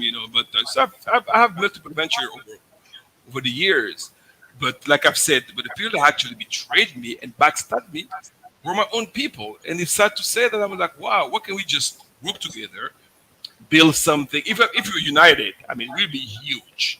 That's something we like. It's just united, bro. If we're able to build, because listen, like for instance, because I work with big group. They have literally endless financing. It's Arab group. So whatever, if the project makes sense, they will go ahead and finance it. Because the thing about the Arab world, those guys got cash, but some they don't have the acumen, or they got the cash but don't have the idea. Or like right now we're building in Punta Cana, and guess what? I spent $0, but I have 20% of the company because I brought the project on the table. Wow. That was part of the deal. I didn't have so they say, well, because in the UAE they have a system where you can buy a unit within they will build the infrastructure, build the buildings, all the infrastructure with all the specs, and then after that it's going to be managed by either the Ritz-Carlton or the Marriott. I wish I part of the Marriott or whatever, those big operator, and you can own a unit within that. You can own a unit, let's say Fearless own unit 504. So whatever revenue, so the management can get 30%, the other 70% go to Fearless. That's how it works. So this concept was existing in the DR. So I told my guys, I said, well, here it's cheaper to build. So let's go ahead and do that. They looked at it, bro. I did the meeting of Zoom, and they signed everything. They said, well, let's go for it. They didn't even come and see the thing, And I'm like, I said, hold on, they didn't ask me, well, are you gonna rob me? Because this guy knows that, well, they can find you anyway, so they don't worry about it, So that's but we bought they bought the land. It was now we're actually building this thing and it's going well. I'm like, I said, hold on, what can't we do it? Because let's say I'm gonna tell Phil, I say, well, Phyllis, we have a business, it's gonna cost about $1 million. How much you got? 50, okay. You can get 200 people to put $50,000. Guess what? I won't get a black person to do so. So you're gonna ask me why and this and that. Well, the Arab people, they're like, okay, well, you know what? Let's go ahead and do it and let's make it happen. No question asked. If the thing makes sense, they go with it. But us, by nature, we're gonna find the but to the thing and why not, and then also there's a power struggle. Everybody want to be a leader. Yeah. Everybody go ahead. We'd rather have 100% of nothing than 1% of $1 trillion. To me, I'm like, I say, well, they say, listen, I've tried to do business with the guy, and I even met him in person. And I said, okay, well, it's good in crypto. And I'm telling him, well, we're gonna do a 30-70. Because I'm putting the cash, but crypto, you're gonna do these things. The guy said, no, you want 50-50. And I'm like, I said, hold on. I said, hold on, it doesn't make any sense. At the end, we didn't do we set up the company, but we didn't go through with it because he didn't agree with me. I'm like, I said, hold on, it doesn't make any sense. So we want 50-50. If all you do, I'm putting the cash up, you're gonna do the trading and see how it goes. We're gonna see a small amount. If it goes well, if it goes well, we'll proceed. And guess what? Big mess. The guy said, no, I want 50-50 of nothing. And I'm like, I said, hold on, it doesn't make any sense. It's something to 30%. And over the time, you get money, and you can do your own thing by your own, and you can leave because there's no such a thing as. Right now, I'm in the DR, Mr. Joe. Yeah. So that's how it is. So it's very sad to see that. I'm like, I said, well, what's like you said, Felix? I mean, they rather have 100% of everything, and I mean, you would have 30% of something. Now is what 30 times 0 is 0, 50 times 0 is 0. So now, I mean, it's up to them. I said, let's give it a shot and see how it goes. If it goes well. If you really know what you're doing, and I just went his word because he didn't send me any proof, any performance of what he did in crypto. He just sent me some more screenshot. I still give it a bit of a doubt. I said, let's go ahead and do it if you can do it. Let's do it. We never know. I was willing. He said, well, we need $6,000 to do the whole thing. I said, no. Let's start with a small amount. We're gonna set up the company where I have ownership of the company. And then you will start with a small amount, like $15,000. You see the trade and how it goes, and if it goes well, then slowly but surely. But I want to have control of the trade because I want to know what you invest in. He said, no, I should be able to do everything. I said, no. You have to consult me before you do any type of investment as an investor. And he said, well, we can do it, but 50-50. I'm like, it doesn't make any sense. And at the end, we didn't do it, and it's very sad to see it. Very sad. I walked away from deals like that, which is just it's bad. When back in the day, there was a deal with Procter and Gamble, and they were trying to get minority vendors. And there was a group of us. Me and a buddy, we had basically a printing place. We tried to get guys to come in and said, "Look, the problem is you needed to have so much revenue in order to work with." Because what they didn't want is if they were going to be a $2 million, a $3 million, a $5 million a year contract for you, they didn't want their place. They didn't want to be the majority of your business because they didn't want to take advantage of it. So we tried to combine and bring some people in and say, hey, you do this for them. You're doing like the nickel and dime stuff, the stuff that nobody wants to do. That's what they're giving to you, the little piecework. And I said, we don't have to do that. We can all come together. We can make a conglomerate, an LLC, and we can get a big piece of this pie. Not only do we doing it, this is what they are informing us to do. They are telling us, you want to do this? This is what you need to do. Right. We couldn't get none of them together. I mean, we do it. All Chiefs, no Indians. Yeah. I had a company I went to work for. I worked for plenty of Fortune 100 companies and senior level management. And I saw this new upstart medical supply company is owned by a brother. So I went in and actually started working with him. Looked at his company, evaluated what sales aspects he had aside from medical supplies. Come to find out he had a pharmaceutical license to resell pharmaceuticals. I'm a government contract guy. I came from the government. I understand government contracting. I immediately went into the state, got listed as a pharmaceutical provider. Within 6 months, I had a $7 million deal to deliver all the flu vaccine for the whole state of California from a Black-owned business in Riverside, California. But the whole thing was he wanted a 30% profit. I said 30% of something is nice, but 30% of nothing means nothing. I said, if you look at the history, because on government contracting, you can look over the history of bids and see what the price margins were for prior bids. So I went through and looked at all the prior bids and said, look, typically you're going to get about 8 points on this deal, but that's 8 points on $7 million. Okay. And I'll show you how to work it on the back end to where you can possibly get more. So if we know it's going to be 8, we need to go around 5. Oh no, we need to be at 30. I said, you can stay at 30, but we're not going to win. I had to go through this process with him to make him understand you have to be competitive. I understand you have standards for the accessories or whatever, But when it comes to major deals, you got to give up something and you can get it on the back end. So anyway, we went in at about 5 points. We won the deal, $7 million. I have a contract in hand. I competed against the flu providers. They're the ones that gave me the price, but they're also the ones that produce the flu. So now that I have a contract in hand, guess what? I'm guaranteed to sell no matter what. So I go back and rebid out their price they gave me. I need your best price, so I'll go to the other provider that produces flu, and I'll buy their flu. So they all resubmitted prices to me. So even though I went in at 5, guess what I got on the back end? 9.5, almost 10 points on that deal by renegotiating on the back end once we secured the contract on a 5-point deal. Delivered on time, no problem. He's looking at me shocked. I said, there's always another way if you're willing to fucking listen. Yeah, and we don't. We don't do that, and that's so sad. Collectively. And I know. Me and Ronan have been told that we ain't black and we not this, and almost like this.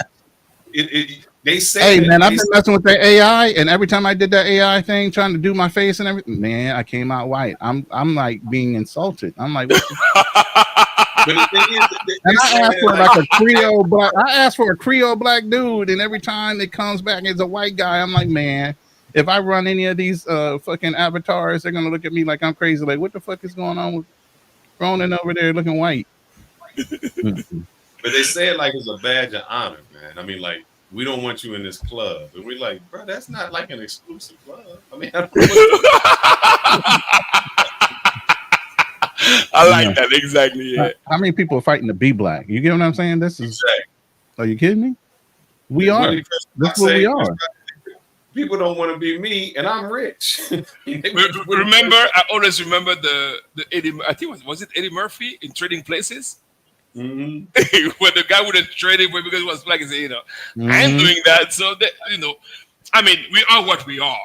Yes. We are what we are. Right. It's not like something, where we're supposed to be like, okay, like it's a club where you have to, by being a member, you're gonna have some type of perks. No, we don't. So let's be honest, So Exactly. Yeah. So, I'm gonna get us back to this long distance relationships, yeah, let's go back to it. and I want to ask: do you think it's culturally? Do you think it has to do with culture? Meaning, I know you say no, and I'll ask this to the panel, Ronan and Gunnar. Man, you need to play this video real quick. It's going to spark a conversation. Go in the back chat and click on that link for that Instagram video. In the private chat. Yeah. In the private chat. There's At nothing the very top, it says LDR dating with a link. The very top. comments or in the chat. In the let's see. Go all the way back. In the private chat. I On the don't have. right-hand side. No, sir. I got standby at 10:39. We see you in the green room. That's the last one I got. No, That's you're in the chat. Go to the banners on the side where the banner and the brand and all that is. You see where it says private chat on. Sorry, that's what you said. Hey, before anything, I want to say it's been a pleasure to have Strictly Travel on this live Absolutely. stream, man. Like, I learned a lot from you, man. And it's just like, as a fellow Zoe, I mean, Yep. you know what I mean? Haïtienne. So it's like, you see that Haitian flag behind me? Oh yeah. Even though I have a Dominican wife, she sees this flag every damn day. So just like having Dominican, huh? You got Dominican wife too? Yeah, I have a Dominican wife. All three of y'all do. I'm the only eyeball that have a Filipino. Oh wow. All three of That's them. true. Yes. Yeah. I will Yeah, be the eyeball. listen, I tell all the time. Every time I'm in your damn country, I see them damn flags all over the goddamn place. And now you see my damn flag every day. Yeah. So I mean, it's all love, man. We have a great relationship, man. It's just like, for her to be around my people and I'm around her people, it's all love, man. So it's all good. That's why this whole thing about Haitian Dominicans don't get along, that's all bullshit. I'm glad you said it. Yeah. Because I mean, I've seen, it just, I mean, it's a different. Diaspora, a different life. It's a whole different. Yeah. It's deeper than that. Yeah, I agree with you 100%. Yeah. But I just want to say, man, listen, man, it's been refreshing. When I mean refreshing, to have someone with common sense who's traveling, who's not about chasing bitches, and just out there making things happen. And so thank you for coming on the show, man. You really made the show really interesting. Thank you. Mhm. No, thanks to you guys for having me. Cheers. But And, hey, the man's been and- married damn near 20 years. So and also too, man, you're more than welcome to join us anytime you want, man. You get VIP treatment. If I see you jumping on the stream, you skip everybody else. Thanks a lot. Really appreciate it. And we travel down there. I don't know when Canal's going back. I got a little situation. I'm taking a break from DR, man. I got a situation myself. I can't go back for. What the fuck y'all doing down there, man? Y'all getting damn prorated out of that bitch? What the hell? We're not in trouble, but I can see you in the spring. Maybe spring. Okay, let me know. Record it. I'm always here. I'm always go back and forth, because like I said, we're doing so many development between so I'm between It's funny. and DR, so yeah. I told my wife that now that I marry her, I'm never going back. So it's just like I have no reason to go back. Here in the States. Yeah, so like, I told her like I'm never going back. You could take the kids with you. I ain't going. Wow, I'll pay for the tickets. I ain't going. I mean, it's just I'm DR out, man. I'm just. Guess what?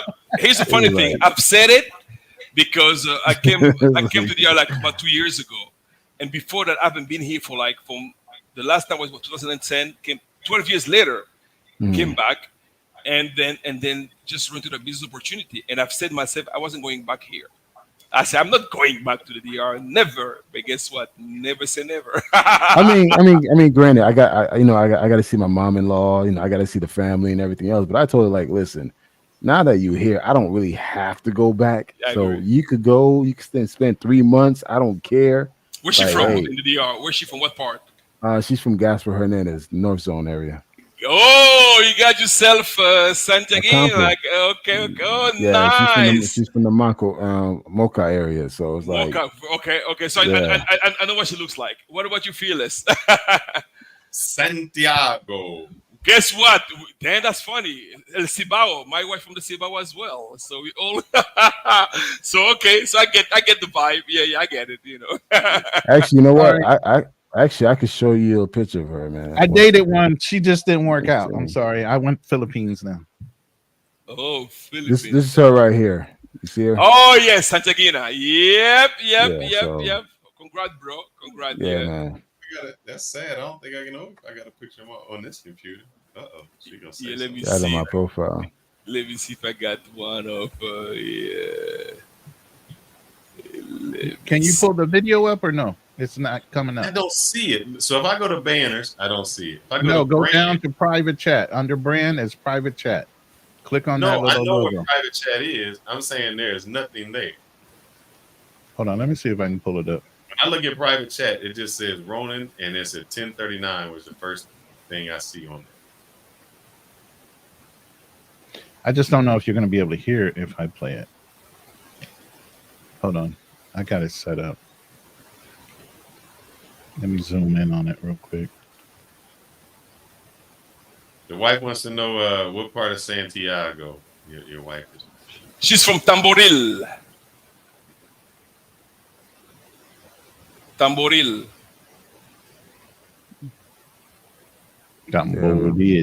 Hey, you know what? Hey, you know what? Listen, I don't want to segue the topic, but I want to, because all three of us are married to Dominican.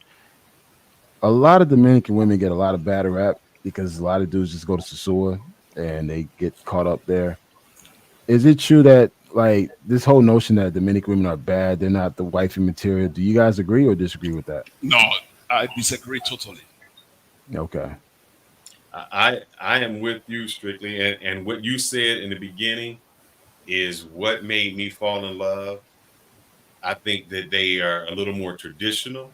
I don't have to deal with that masculinity. The femininity is fantastic. They Latin lovers, the way they love is completely different.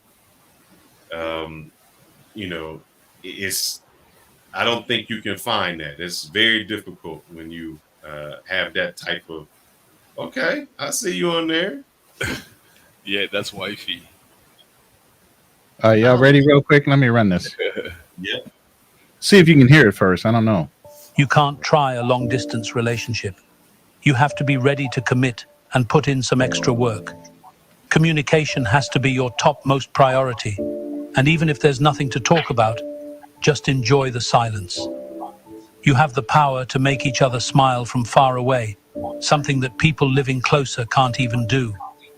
The relationship is much more than holding hands and getting physical. You don't have to rush things if you're not ready. Go with the flow and love that. Get addicted to their voice and vice versa. You face both the struggles and hard feelings together in life. The willingness to be with each other in spite of the distance and the loyalty that you have for each other is unmatched. Sharing little things and making time for each other, no matter how the day was, feels like an achievement, and the efforts put in are worth everything. You're honest to each other, no matter how hard the truth is. And the best part is that you know that the distance is temporary and the connection that you're building is unexplainable. Drop a 100 if you agree with me, and pass this. Y'all agree? What you were saying, Kanal, I don't think it's the women that mess it up. I think it's the guys. Just like you said, Strictly, you went down there and you're like, my God, I'm losing my mind. I'm going over here to the mall. I'm going to Venezuela Avenue in the night. I'm partying this place. And I think it's us. It's the women can be traditional. I think we lose our mind when we, go there and we are in the land of milk and honey. Yep. And then because as far as I'm concerned, like anywhere you go, you're gonna find good women and bad women. So we can't just something I just usually do not do. It's put everybody in the same basket, And I've known lots of respectable Dominican women with me for years and have a very healthy relationship. Like I've met some with like a messy relationship. Like I've been also anywhere we go, we're gonna find good and bad one. But then Susu have been so commercialized, and then people think that Susu represents the DR, which is not. Like for instance, one time I was gonna take a good friend of mine. I've known her for 20 years. She was like, "Let's go to Susua." I was supposed to go with this guy. She said, "Susua and do what?" She was like, "There's nothing to do in Susua." She looked at me like, "Why Susua?" She said, "It's far, first of all.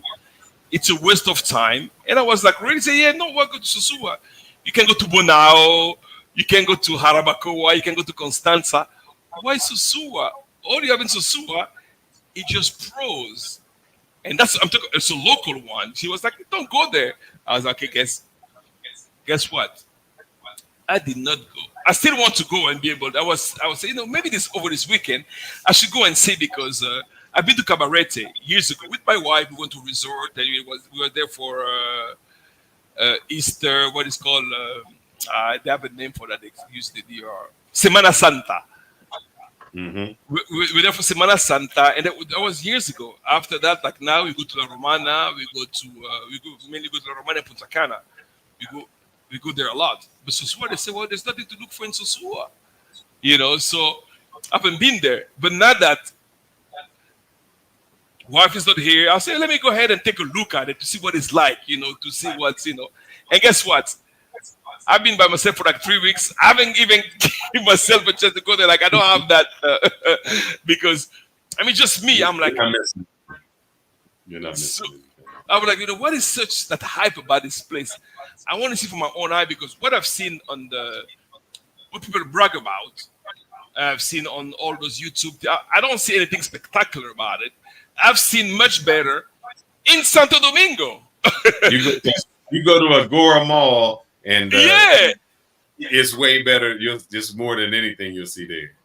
Yeah, so I'm I tell you what. All right, I tell you what. Yeah.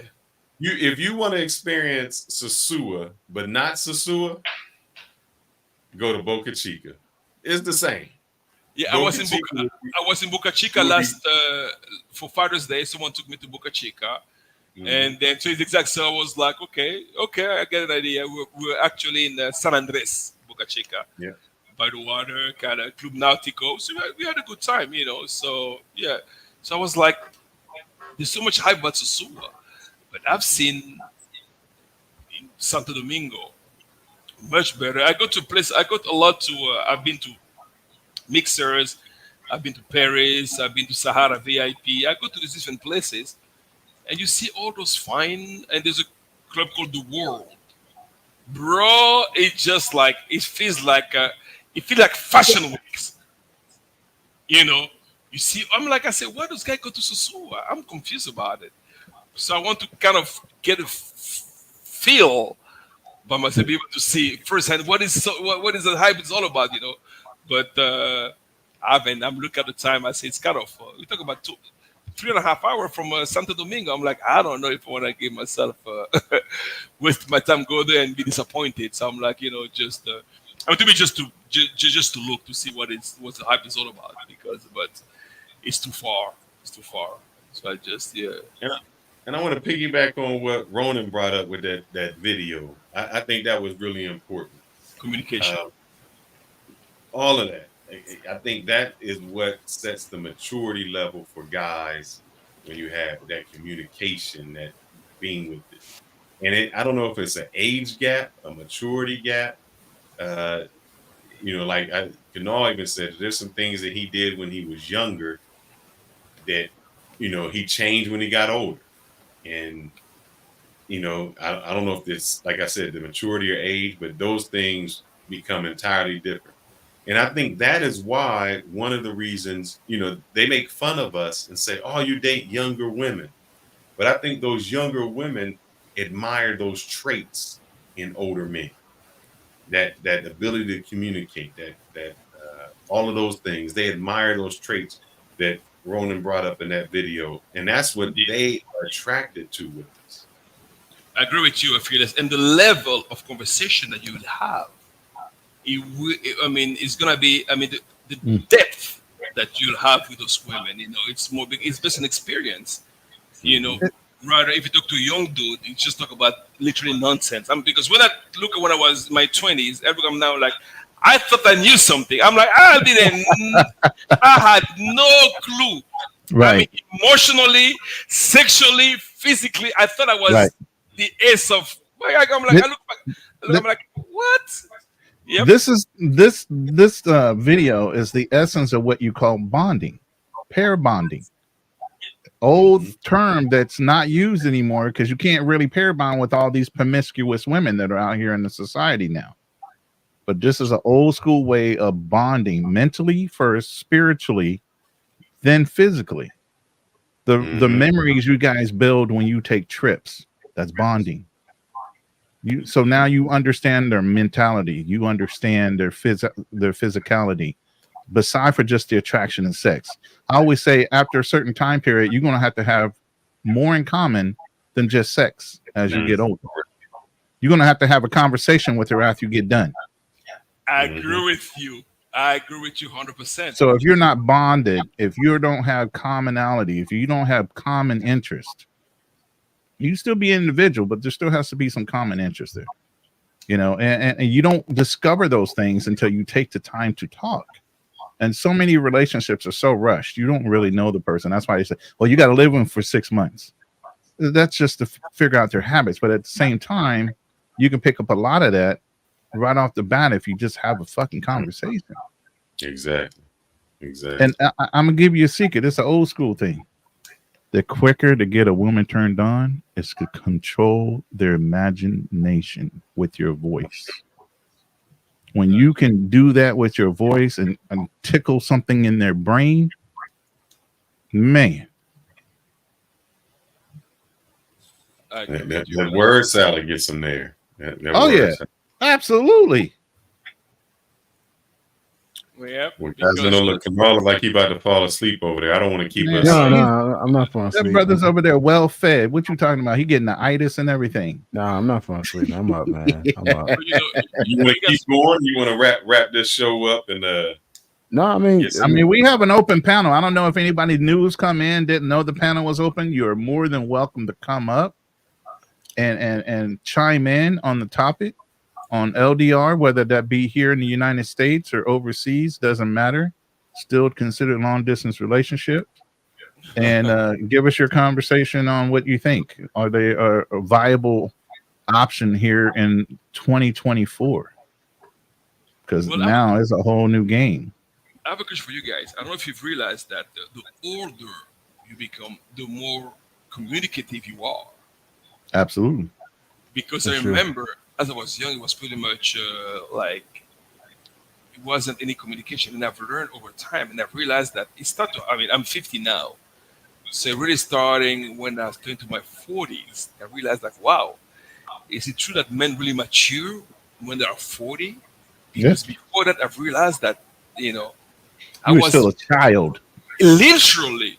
Now I'm more about into communication. Like for instance, I have the whole place by myself. But guess what? I am by myself. If I was younger, I would think, oh yeah, it's just me now. Let me see what I can call. And guess what? I've realized that It's not worth it. no, it's not. And I'm happy with myself because what should I be looking for? Unnecessary troubles that will Mhm. hinder my relationship for some nonsense. Then guess what? I'm like, I never thought that at one point of my life I would reach that level. And I'm like, wow. I look back, I'm like, interesting. Right now, shoot, my place will be full, just for fun, just not Yeah. for no particular reason, just because I can do it. I'm like, no. Like a friend of mine called and said, well, let's meet, let's go out. I'm like, well, I don't feel like it, And I saw this live. I'm like, well, let me join the live and entertain myself rather than waste my time because I know it's gonna be.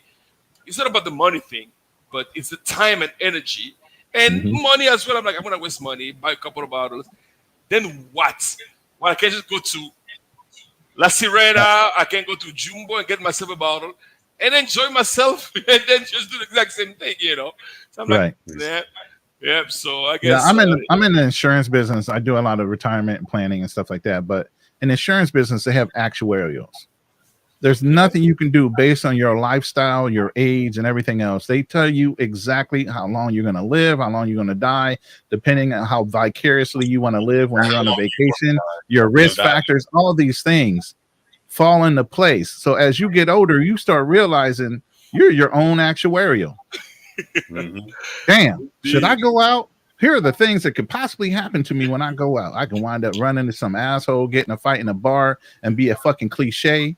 I can, you know what I'm saying? All these different things can potentially happen when you step out that door. You've seen those new commercials where a couple walks out the door and you start hearing cha-ching, cha-ching, cha-ching. It starts costing them money the minute they walk out the door for whatever reason, because it costs money to go outside your door. So you start reevaluating a lot of things that really make sense to you and whether they're worth the effort anymore. No, I agree with you. And then like before, like I just came back from the UAE. I was in Dubai for a couple of weeks, and there the same. It was just work, home, work, home, work. And people were like, "Are you gonna go out?" I'm like, "Well, I was the type of guy like I have to be up in the morning. Then I want to be hangover. Then I'm like, nah, it's not worth it. I'm like, I'm like before." Here's me. I was like, So caution to the wind. Fuck it. You out there till 3, 4 o'clock in the morning, right? So it just, because I guess maybe because I'm focused, I have a different purpose. I'm like, so that could be it. Because I don't know. It's not to be vulgar, but I had all the sex I could have had. I'm like, there's nothing new. What else? This is what we're trying to make these younger guys understand. There's only so much of that you're going to want to tolerate. After a while, it's going to get boring to you. It's not even going to be fun. Yeah, because sometimes I feel like I'm wasting energy and time just engaging in those activities with the person that you don't even care about. I'm like, I don't waste my time anymore. I never thought that, I would. People say, yeah, because I'm really old. I'm like, well, maybe that's it. But, I'm happy, right? I'm happier when, so to me, I can deal with that, because, I have grown kids, I have kids that are going to college, I'm like, I don't have time to, because here's the thing I was saying one time. I remember one time my son was asking me for, he wanted a PS5. It just came out. And I was about to say no. And I'm like, I said, hold on. But if a non-girl will ask you for, you're going to spend money on drinks that will amount to that amount of that PS5, you're going to say no. I'm like, oh, yeah. I said, go ahead. That's how I think now. That's my frame of thought. I'm like, before I do anything, I'm like, I say, well, because I have grown kids. They always have needs. I'm like, I'd rather dedicate myself, my cash to them than waste my time with some nonsense, because, It's and it's kind of funny, Strictly Travel, because for the past month, I put my son in coding camp, okay. and each week I'm paying $300 each week. And I'm like, at first I was so against it, then I realized, like, wait a minute, I probably would have used the money for other shit, but I'm Exactly. giving my son an experience, and he loves it. He loves coding, and he's 12 years old. So, and guess what? He's the only black kid in the class. Wow. Yeah, in the entire camp, he's the only black kid. The rest are Indians and Asians. And I'm like, you know what? Hey, I would have probably spent that money on some dumb shit. Let me just go ahead and just put it on him. And today was his last day. He did a presentation. He presented his coding, everything. He did coding and robotics. Wow. So I said, like, you know what? He loves it. You know what? This is what you're gonna do. So I'm gonna go ahead and invest in that. Exactly. Same thing. My son, he loves. He's in a football camp, and he always, I'm like, I said, Daddy, I'm gonna say before. Sometimes when I sit, I'm like, say, hold on, why am I saying no? Because I'm gonna use the money for something else. So now I think about it. Whatever your passion is, I'm supporting you. Because Yeah, I'm the same way. Like, you see all these camera lenses. I'm really big on tech. I okay. spend money on these things. I'm like, you know what? Because that's my passion. That's my hobby. I should do the same. You know what? If there's something you want to do, all right, fuck it, let's do it. But you got to do it. I got to see you practicing, constantly doing it. So, But I think the difference when you grow older, you also realize that your hobbies can make you money. So maybe you buy those things, but then you start to utilize them to say, well, man, Right. I can really do something with this. And when you have your kids, you say, well, what if I could turn his hobby and his passion, where he can actually profit from it. And I think that's where we lose things at. Yeah. Remember, I said that yesterday. I told my kids once they figured out that college wasn't for them, I said, well, what do you like to do? Go fucking do that and do it the best you can. And through the excitement and exuberance of you doing that, your business will grow.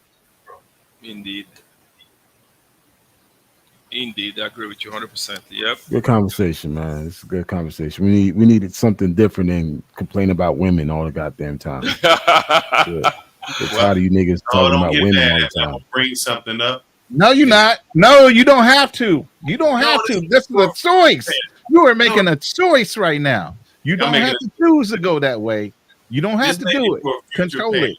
Control it. This is a Maya thing. No, this is not my thing. Man, she the furthest. Y'all niggas, y'all dudes love things talking about that shit, man. I'm like being a dead horse here, man. I'm like, I ain't worried about her. This is the question. We talked about maybe doing that panel for tonight. Strictly Travel. You are in Santo Domingo. Guys go to Sosua to pursue women, to pay for them, to have that. Canal and me have tried to beat in these guys' heads that the quality of women in Santo Domingo that you could get for free are 10 times better than the girls you could pay for in Sosua. Are we lying, or are we telling, or are we being honest? You're 100% honest. I can testify. I can attest that because I've watched those. That's why, I watched those old. There's endless video on Sosua, and some of the video be putting about like, you guys are really putting this on live. Like, you really get. I can't go to like Agora Mall. I can't go to Plaza Central. I can't go to Plaza Lama. I can go to La Sierra. I can go to Jumbo, and find the exact same thing. Better yet, you can go to the World. You can go to Sahara VIP. You will find. You could go to the Malecon in Santo Domingo. You find it. Exactly. You can go to the Colonial. That's not Colonial. Even Santo Domingo. Listen, I went out the other day with a friend of mine. He lives in La Zona Este. He lives in Sancho Zama. I went to a place called Paris. I saw them there. Venezuela Avenue. Bro, I was mesmerized. I was like, where are they coming from? Because, I haven't been out. I was like, seriously? I'm like, and we talk about Sosua. You'll find women that you can actually have a conversation. Yes. In Sosua, you don't have conversation, No. And I'm looking at this. I'm like, well, is so commercialized. It's been hyped to the extent, like I'm telling you, I keep on saying, I looked at the length of time you're gonna take me to go there. I'm like, it's too much time. It's just a waste of time. Even out of curiosity, I'd rather go to Bonao. I go to Jarabacoa, Constanza. At least I've been to Costanza, and bro, I was getting so many chicks pulling at me, man. I'm like, God damn, I didn't know it had talent up here like that, man. Exactly. I'm like, okay. You get like, normal. I call them homegrown women, like like and the thing is too, they don't realize if you go to the Campo area, that's where you see them, baddies. But dudes don't. It's like, okay, stay in Sosua, dog. Stay. You don't even have to go that far, buddy. Where you at? I told guys you can go to Banal. But exactly Banal.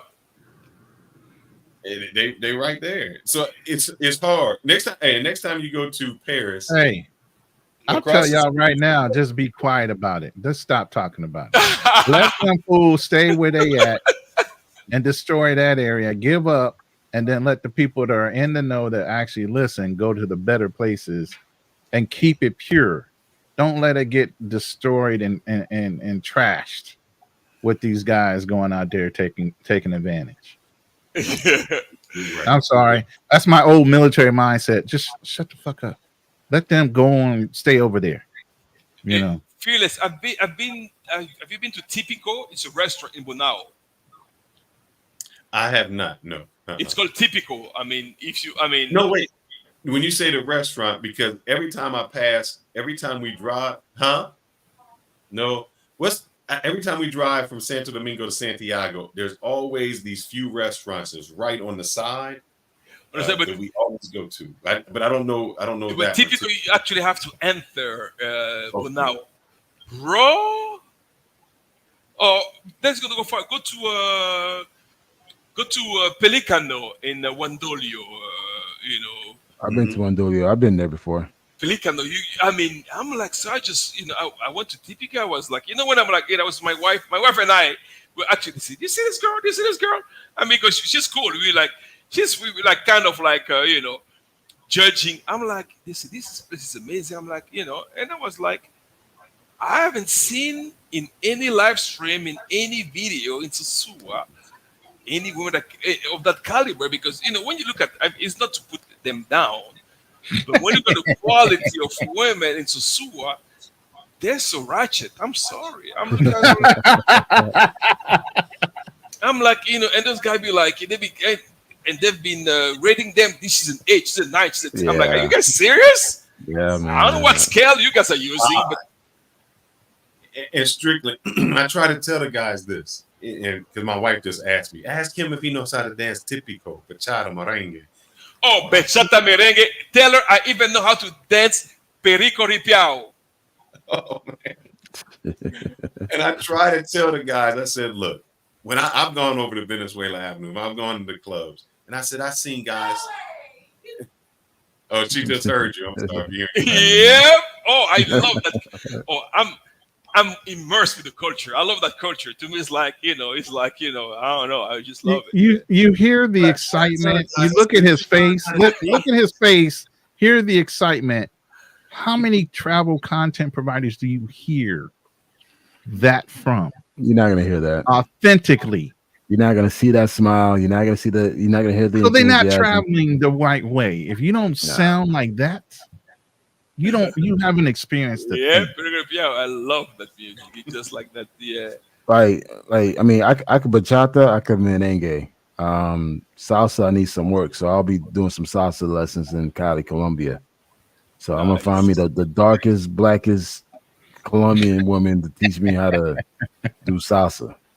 Listen, Black, I grew up in Africa and I've been to Haiti. I've seen the compa.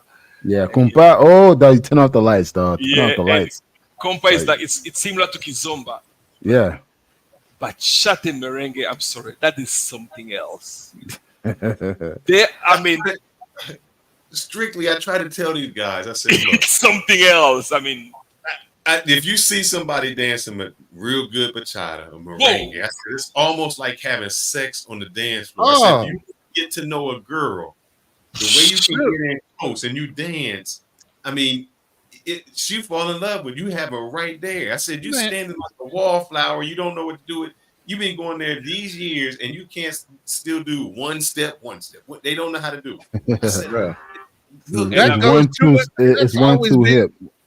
That's always been true in the United States. If you go in a club and you knew how to dance and stay on the dance floor, chick after chick will run up on you and say, "You ain't going nowhere. Get back out here." Yep. I picked up so many chicks in the club because I knew how to dance and move. Shit, Because the first thing they tell me, if you move like that on the dance floor, I can only imagine. I hooked up my.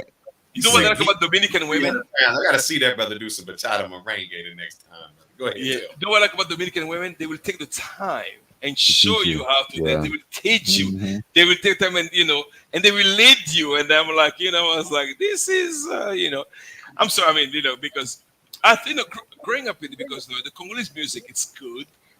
They dance well, but the bachata, the rhythm, the symphony, it's so synchronized. I'm like, you guys saying that because Africans say that bachata came from Africa, from the rumba. I'm like, well, if that's it, then they have it's like if Congolese rumba is 2.0, bachata is 10.0 because the level of dance, the level of coordination is, I've seen those women dancing. I mean, that hip move, the way they be moving their, I'm like, this is something else. I'm like, and it's the coordination. It's something I'm like, I can't just spend, you can go to, even you go to Colmado, where they have those colmadon, like they call them. Camadon to get you that large presidentes and bring out the table and chairs. Sit right And there you've from seen the those store. women dancing just out of Yeah. nowhere. Then you're gonna see the Dominican guy will come there and do those steps. You looked at him like, really? I'm like, this is like, I wish I could dance like that. You just, it's mesmerizing. I mean, those guys are just, and those women, they can dance. I mean, Dude, my girl friends be calling me Tigre because it's like, damn, we never knew Kanal could dance. It's like, yeah, I could dance. I mean, I could dance American music. So, and the thing too, I'm Haitian. So like kumpa, I could do kumpa. So Yes, when I saw bachata, I'm like, okay, that's easy. So I was like, it's just okay, just follow the beat and just lead. yeah. But salsa, that's something that I can't get for some reason, man. No, me neither. Salsa I've tried. The chet in America is 1 2 1 2, but it's Yeah. like 1 2 3. Then but the salsa, That's that a is. monster. But you know why? Because like me and my girl, I tried to take her there. She couldn't do it because she couldn't count. When you have the music in your blood and you listen to it, it's just how you do it. There, they try to say no. It's like 1 2 3 4 5 6 7 8, and they, in American they teach you the way. And she's like, I can't do that. She's like, nobody in her country learns how to count. It's just you listen to the music and you flow. Follow the beat. Yeah, flow with it. Correct. So she couldn't. I'm in there learning good. I got my 8 count down. But the issue is the correct way of learning. The correct way of doing it is not how they do it there. It's like typical how they're going to dance. It's going to be entirely different than that formal way. They're going to spin off. They're going to do something crazy, and it's going to be like, what? It's like their language. You're going to have a different dialect depending on what part of the country you're in and everything else. And you'll pick up just on dances that person might be from a whole nother town because of the way he moves or that person moves because they picked up that little flair that they got from that town or the way they do it or the way they learned it. But yeah, it's rhythm. Yeah, Rhythm. Yeah. But I gotta say, those even my children, I'm like, they dance bachata. I'm like, when did you guys learn how to dance bachata? Because it's like the fact of being Dominican is just like it's embedded in the DNA. I'm like, It's funny. I know. I look at my son. He was born in Dominican Republic, but I know he's gonna be straight up American. He just got he's gonna be straight up American. I just see it, man. I'm like, he probably speak English to his mom. He's while gonna she speaks surprise Spanish to you. him. He's gonna You know what? surprise. I don't agree with that, Kanal, because what's gonna happen is on Saturday morning while your wife is cleaning, she's gonna be cleaning with the mop, listen to some salsa music, bachata, and he gonna see her, and she gonna pick him up, and because that's how they learn over there. Yeah, She pick him up and start dancing with him, and he gonna get it. that boy's a damn. He's No, a I mean, mama's boy, man. Moments well, yeah, It's, yeah. it's like, So where's god damn. where's your wife? She's in Oh, DR. Like, you'll have time. No, no, You'll get she's your here. turn. okay, She's here with me. She's here in Atlanta. nice. I used Yeah, to live man. in Atlanta. I used to live in Bucket on Lenox Road. Okay. Yeah, yeah, yeah, yeah. All right, man. You've been around, man. Like I said, this Oh, was a good. This was a good live, man. I'm glad you joined the show. Let me ask you a question. What made you join the show anyway? Because this is the first because you time. know I've watched you, and as a matter of fact, there's another Haitian brother. I don't know if you know Oh, Mr. G. Mr. G. You know, Yeah. Mr. G came to DR. I've known him well. We hang out together, and he Yeah, mentioned he called you a brother from another mother in the chat. I saw that. exactly. So black, Mhm. yeah, two black men traveler, and I've seen Fearless with Austin Holloman because I've watched him, you know, Okay. and then I remember he says, you know, so his whole demeanor, the depth of the conversation that was like, Yeah. okay, it's something I can actually join in and be able to share because Yeah. someone who's live, I can only listen because I don't have any input, you know. And yes, I was trying to join in, but then I had some issue with my headset. Somehow it wasn't working. And Okay. I couldn't join in. I was like, what's wrong with this thing? You know, today I was like, when it worked, I'm like, yeah, let me go ahead and join it because it's something quite interesting because it's a mature conversation. It's a grown folks conversation, you know. Yeah. And Yeah. I like those things. We can actually, you know, there is no, I mean, we can have a difference of opinion, but we respect each other's opinion and we will counteract. We challenge ideas. We don't attack each other personally, you know. Yeah. Correct. And that's, Don't worry, That's- strictly try. I'm not gonna find you and try to slam you on your neck, man. You don't have to worry about that. no, we can have difference of opinion. You know, we can, you know, mean, that's good. We can That's actually, how it is in these other live streams. They just quick to threaten you. It's like, yeah. okay. And then I'm like, I said, what is the purpose of that? Because it's good to be able to have like a meaningful conversation, and actually get something out of it. Because you have to build Yeah. something together. Because we never know. Yes, I was asking Phil that he was a consultant, and because you know he works in architect. You're a software Solution architect, right? architect. Yeah, solution architect. Solution architect. So I was like, that's quite interesting. The reason I was asking because it's huge in the UAE, and people they're making like big bucks doing this. So I'm like, this is quite interesting. Then I heard Will talk about these apps, and you know, even I don't know if you saw Elon Musk tweet. He said that Dubai got it. Like Dubai is at that level where they're putting lots of money into high because they're still growing. So there's they put lots of money into they have those think tank where they just Well, yeah, they're doing the wall city. They're doing a lot of things that are futuristic in the way they're developing the desert out there. exactly. You know. So once you have that technological background, I mean, and not only it's tax free. Think about it, there's no income taxes, you know, Yeah. on your income. So you have Here's this- where I will definitely agree with Kanal in this sense. I think as Americans, people who grew up in America, we learn to be innovative and we can think outside the box. And the reason I say that is in IT, I have a lot of Indian people who work for me. They can do the job, but if you try to take them and say, well, do this, they can't Nope. do that. They If can't. it's not that structure, they don't know how to think outside the box or move in different ways.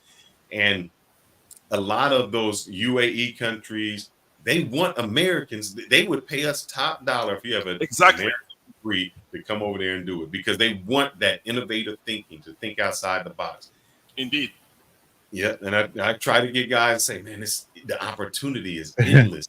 You can do it. It is endless Right. because, like for instance, my frame of thought. I mean, the way I think things, and then I've said it on many occasions. I'm like, you know, if I was able to do things I did, it's because of my U.S. background, because I was actually educated in the United States, and I was able to apply those skills elsewhere. Because, you know, I did my high school in French. Then I did my last year of high school in English. Then I did the university in English as well. Then did a master in Chile in Spanish. And so I had an opportunity to study in all three languages, French, Spanish, and English. And I looked, I'm like, wow, there's no comparison with the US level of education.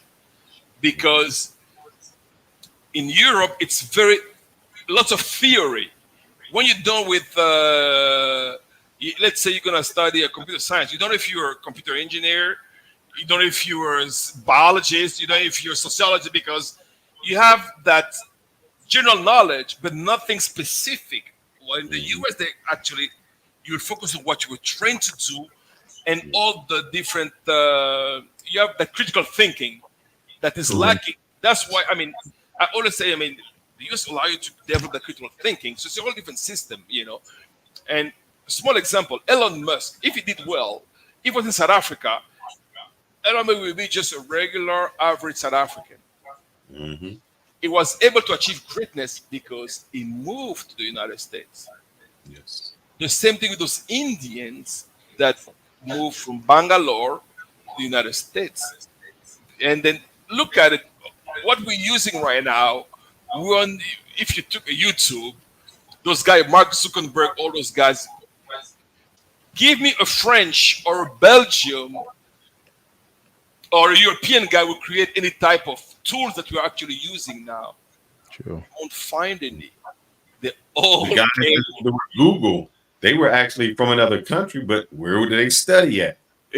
United States. You realize that that's because and I've realized that, and that's what the UAE it's actually mirroring the US system, because they've realized that. Because initially it was based on oil. They say, well, if we want to have a sustainable economy, we need to be next level. Now they have a NASDAQ Dubai. They have what is called an Internet City, where you have Oracle, Google, all those major US companies are there because they've realized that that's the future. And then exactly, because, and then if you look at it, if Dubai is what it is, it's because they're actually mimicking what the United States is like. You realize that the sheikh will make a decision, but behind him, the main thinker are Americans, or the Americans actually didn't want to, you need to do this, you need to do that, Yeah. And that's what makes Dubai great, because they've learned from the United States and they're actually mimicking that model. Americans know how to test boundaries and surpass them, where everybody else stays in the box. Indeed, and the proof is in Dubai, everything is in English. Not in Arabic. Arabic is like the local language, but you're gonna realize that you go to the airport, it's written Arabic and English, Arabic and English. And Saudi Arabia is trying to catch up into that now, because everything was Arabic, and you realize that even the laws in Dubai have been softened to make it more friendly to Westerners, because they realized that, like before, for instance, if you had a kids out of wedlock, you were getting arrested and getting deported. They changed those laws. If you had a girlfriend, you couldn't go, and they were not married, you couldn't get to the hotel, without them knowing. So it was all those things. Oh, you have to have that temporary license to get married, just to go in the hotel. Exactly. Then come back out and they've changed. Yeah. They've removed all the nonsense, because they realized that if they kept on going that way, what was going to happen? All the Westerners were going to leave. And now another thing, if you have weed, because sometimes because people use, they might have weed in the pocket, and by mistake they just, because it's legal in some state in the United States, and they arrive in Dubai, they were getting arrested. Guess what? They changed those laws. So what they do now, if you arrive in Dubai, you have you pipe, they will just dispose of it and they let you in. They don't arrest you anymore. So they've softened all those laws to make it more Western friendly, because they've realized that if they want to keep on growing, they had to adapt. I would say they realized that way back after the Gulf War, because you know how many private contractors went over to help rebuild Dubai and everything else? They were all Americans. Yeah. Bro, how many Americans are in Dubai? Just crazy. Yeah. They're making. They were subcontracting us at $150,000 to $200,000 a year right off the bat. Tax free. Tax free. You can have your family go over there. They would pay for 2 vacations to fly you back to the United States. They put your kids in private fucking school. Exactly. It was all lined out for Americans to be very comfortable over there to help them rebuild and restructure. I got a friend who does exactly what Felix does, and he has 3 kids. They go to the best private school that costs. They go to American School of Dubai, which costs like $35,000 or $40,000 a year. All 3 kids school paying for. He lives in the Palm. His bill in the palm is like probably like $1 million, $1.2 million, and everything's taken by the company, and he make like 250. I'm looking at this, I'm like, this guy is living the life. I'm like, you know what? Sometimes I'm like, should I keep on being independent or should no I debt? just You should get a have job no and- debt by the time you come up out of there, man. I knew guys that did 2 terms over there and they were scot free. They dropped cash on their houses and My come sister Yeah. did a 3-year bid in Dubai. Oh wow! Came back home, bought 4 properties. back. Yeah, Cash. it's Exactly. ridiculous how much money they were making over there. Because I had a think of- wife that was She was there for a nurse, so she was there to train nurses there. And she came back, brought 4 houses cash. Boom, boom, boom, boom. Oh yeah, they have You those. know what other country did that? And the 3 things, because I was, just had to watch this yesterday. The 3 things they did, and I'll tell you what country. The president said our official language is English now. It's no longer, we're in Asia, now it's English. We are going to bring the best people over here to teach us. And they were upset, it's like, no, it should be Asians. He said, no, we are bringing the best. And he said he's also going to pay the politicians a lot of money, but corruption will get you life in jail. Singapore. Yeah, Singapore, yeah. Yep. That's how they Singapore. changed. Yeah, They went because from a nobody, and if you go to Singapore now, you're like, wow. I know, and they got the independence from Malaysia. Thing, and they, because we have I set up a company in Singapore because they have a good banking system, and their income tax is pretty. It was 10%, so it's very good. It's very company friendly, and I was surprised. very clean city, spotless very city. clean, small but very efficient, very densely populated. But I was. It's a standard. It's a standard requirement. All just like Israel, all civilians have to do military service, but they get school for free afterwards. And I was surprised to see the other in Singapore. I'm like, wow, and how organized they are. Expensive, yes, but the quality of living. And then sometime because I'm a Dubai resident, I'm like, well. The first time I would say was 2014. I said maybe I should have stayed in Singapore because I've had my company for like 10 years in Singapore, and I should have been by now I would have been a Singapore citizen, because that was like and it's one of the world's strongest passport that they have in Singapore, Then so I said I should have maintained my residency there, and then but then I moved to Dubai, so I didn't meet the residency requirement for citizenship in Singapore. I was like, wow, I should have stayed in Singapore instead of Dubai because in Dubai it's nice. I got a 10-year what is called golden visa, but you don't get citizenship. That's impressive enough. Dubai ain't cheap to get a damn citizenship with. No, I got the what is called the golden visa, which is a 10-year visa. Yeah, so citizenship is like it's by merit. Like doctors can get them, and then but you still have to be. There's no set requirement. You have to be like invited, and it's by decree. So it's like they have a very sophisticated. That's what I was saying. Yeah. Yeah. But interesting point that you guys brought up was when you're talking about citizenship. Philippines, by the way, their passport allows you to go to Cuba. You don't have to use your American passport. Once you get a Filipino passport, you can go right into Cuba without showing your citizenship. You can go to Cuba with American passport. Yeah, That's not but a you're problem. restricted. No. You're restricted. You can't go to use hotels. You can't do certain things. That's bullshit, man. You cannot book hotels in Cuba You're not like that. supposed to, Kano. You're Man, Yeah. Look, I know, You're not but supposed to. not supposed to. But Fearless, once we land there, they don't give a flying fuck. It is what it I is, think man. the way the law goes is you're not supposed to book a hotel that would help like the government out. So Correct. it can't be anything to help the government. Yeah, but It's once you done. land, they don't Yeah, you- care.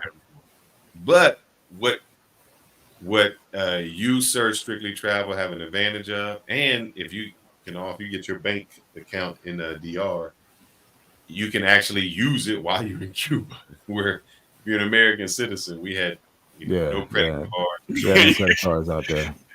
Yeah. So Black Man Traveler, you've been to Cuba? Yeah, I've been there They all twice. have. Yeah. I've been there twice. I've been there when Obama actually lifted the Opened it embargo. up. I was Yeah. one of the first few planes that went there. I took advantage of it. And That I was went awesome. back again with Fearless. Do you still maintain your Haitian passport?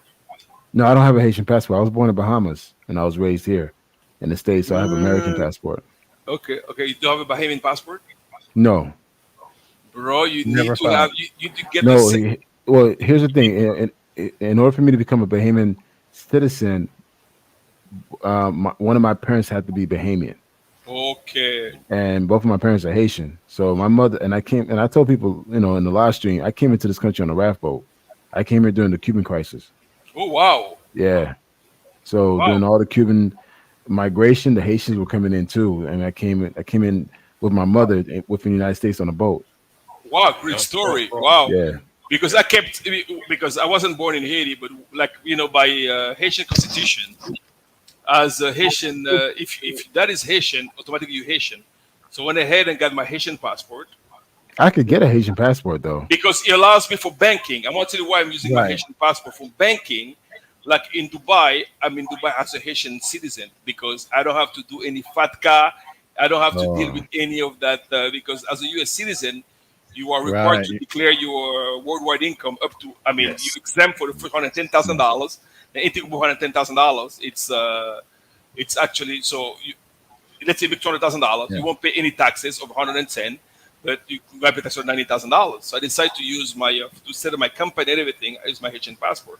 Then I have my Congolese passport, I have my American passport, I have my Chilean passport, I have the Correct. Argentinian passport, and I Right. also have the British passport. So to me, Yeah. I'm like, I'm See, just like, that's what he's doing, and he's leveraging those passports for access in certain countries without limitations.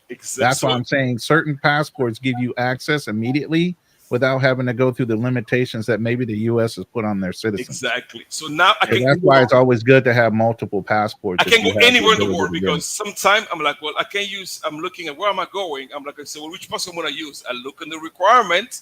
Like some places in Africa, I can go to. I need to get a visa with a U.S. passport. Well, then I would use my African passport.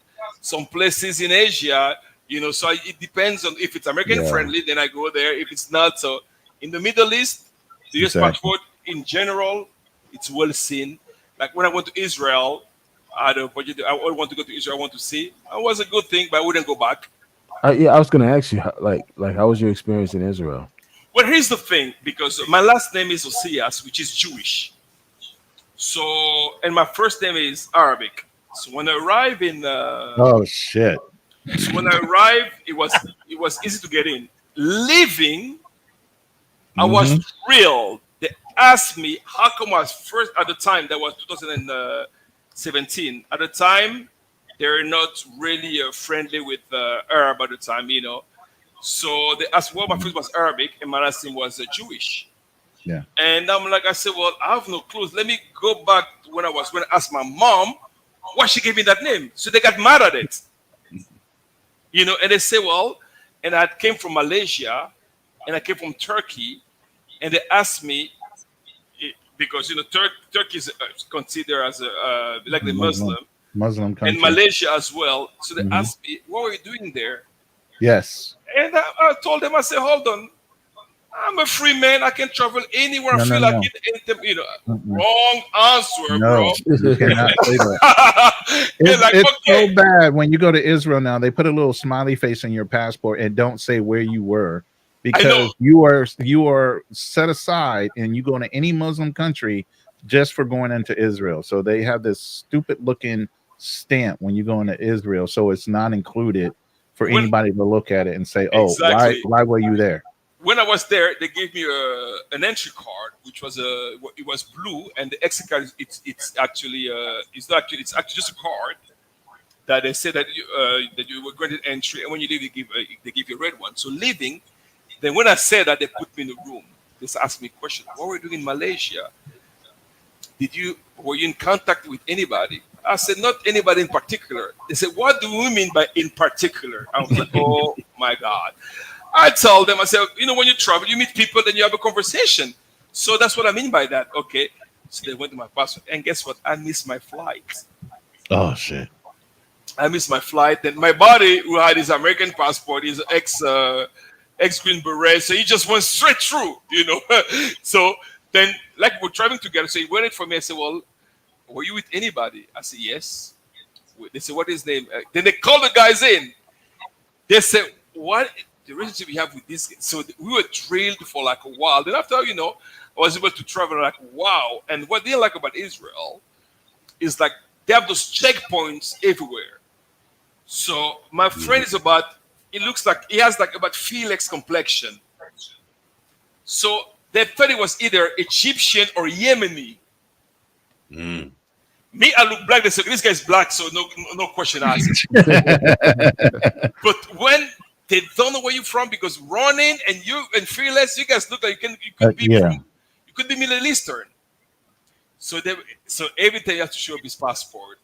And then I was going from Jerusalem from Tel Aviv to Jerusalem. Then you have to pass the West Bank, Jericho, all that stuff. Then you get, this guy will come with like M16, AK-47, and then you feel like anything can pop up at any time. So you have that insecurity feeling constantly being in Israel. And you're gonna see those young girl. I was, we're in the bus. Then you have this young girl. She looked like she could be like 16, 17. With the M16 or AK-47 like next to us, you're like, this is just a little girl, because they all, Then and in the bus, you're gonna see this guy with shorts with his big machine gun. So you have that constant feeling of like, anytime something can happen. So that's what they like about Israel. The historical point was very nice. Jerusalem and Jericho. I went to see all those those biblical sites, and it was very nice to see. But the level of insecurity that you feel, that's the part they like about it. But it's a nice city. The nightlife in Tel Aviv, I thought we were going to be conservative because I thought they like Jewish, bro. I had so much fun in Tel Aviv. The women were very friendly, and I was surprised to see they were like they have no issue with brothers. I was like, really? I'm like, this is Israel, it's Tel Aviv. I thought I was going to be in a place where very conservative. No.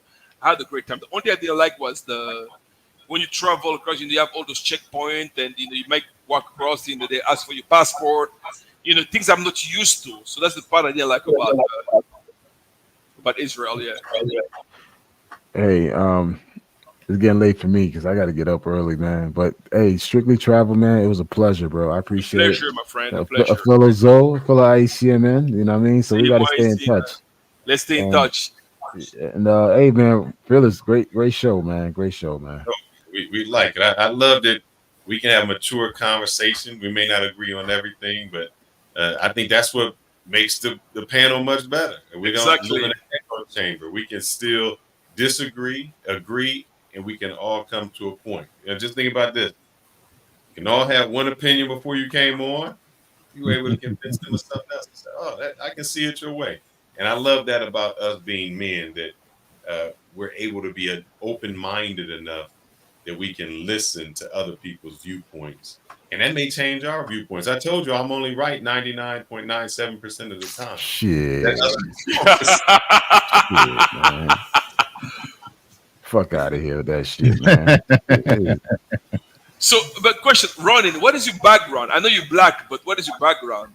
You're gonna go like I'm gonna get out here, man. But I'm a legitimate mutt, but my strongest background is Cameroon, Congo, Benin, Togo. So I have a strong background on the, I guess the west coast of Africa. Okay, West Africa. But my people are from Creole, French Creoles, and from the East Coast. I do have that.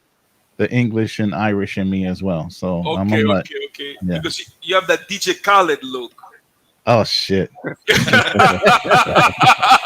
I do know in my travels in foreign countries, like you said, and I found out even with my mom, she has some Malaysian Singaporean in her.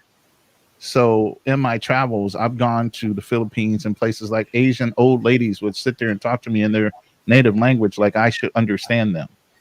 So yeah. I've always been confused going into these countries as somebody that belonged there.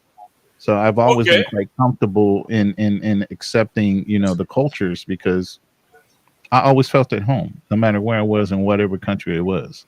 Yeah. So. Okay. But I have a friend in Congo who reminds me so much of Fearless. Mm-hmm. That's crazy. Look, hold on. I put his name on the private chat. Just Google him. just as is, and just look at pictures. It reminds me so much of Fearless. I put his name You on. might have a twin, Fearless. I found out about my family like that. I lost a lot of my family. I did that. I did the blood test, and I found out a lot of people that looked like me were actually family of mine, and I didn't realize until recently. Google him, Fearless, and look at pictures. And I'm gonna show everybody. Hold on, give me 1 second. Then we're gonna let Kanal get out of here. He rubbing his eyes. That's all good. You know what? I'm gonna drop off, but guys, it was a pleasure, man. Hold up. Always, Fearless. I mean, like right there. yeah, that looks like your brother, man. That looks like he could be a cousin of yours. Oh, He looks wow. like he could be a cousin of yours, man. Right there. What the hell? Yeah, he looks like he could be a cousin of yours.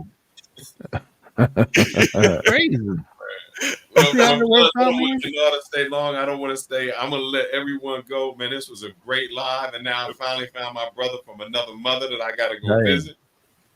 We appreciate it. And you are welcome, like he said, you are welcome to come on anytime. Absolutely. People who have stayed on this long, if you have not subscribed, it looks like you have a channel too, Strictly Travel. Yeah, I'm trying. It's called Street Travel. Yeah.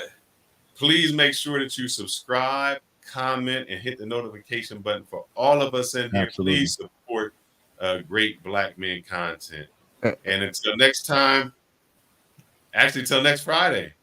But Next we'll have Friday. somebody else between. For Lions Den. Please join us. You want something mature? One thing, hey, Strictly Travel, man. If you ever need me to jump on as a guest, man, let me know. Perfect. Will do. Thanks a lot, my friend. No problem, man. Okay. Thank you. Appreciate Good it. night, Later, guys. everyone. Okay. Yep. Good night. Okay.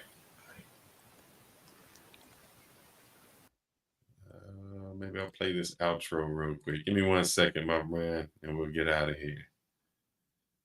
Maybe not.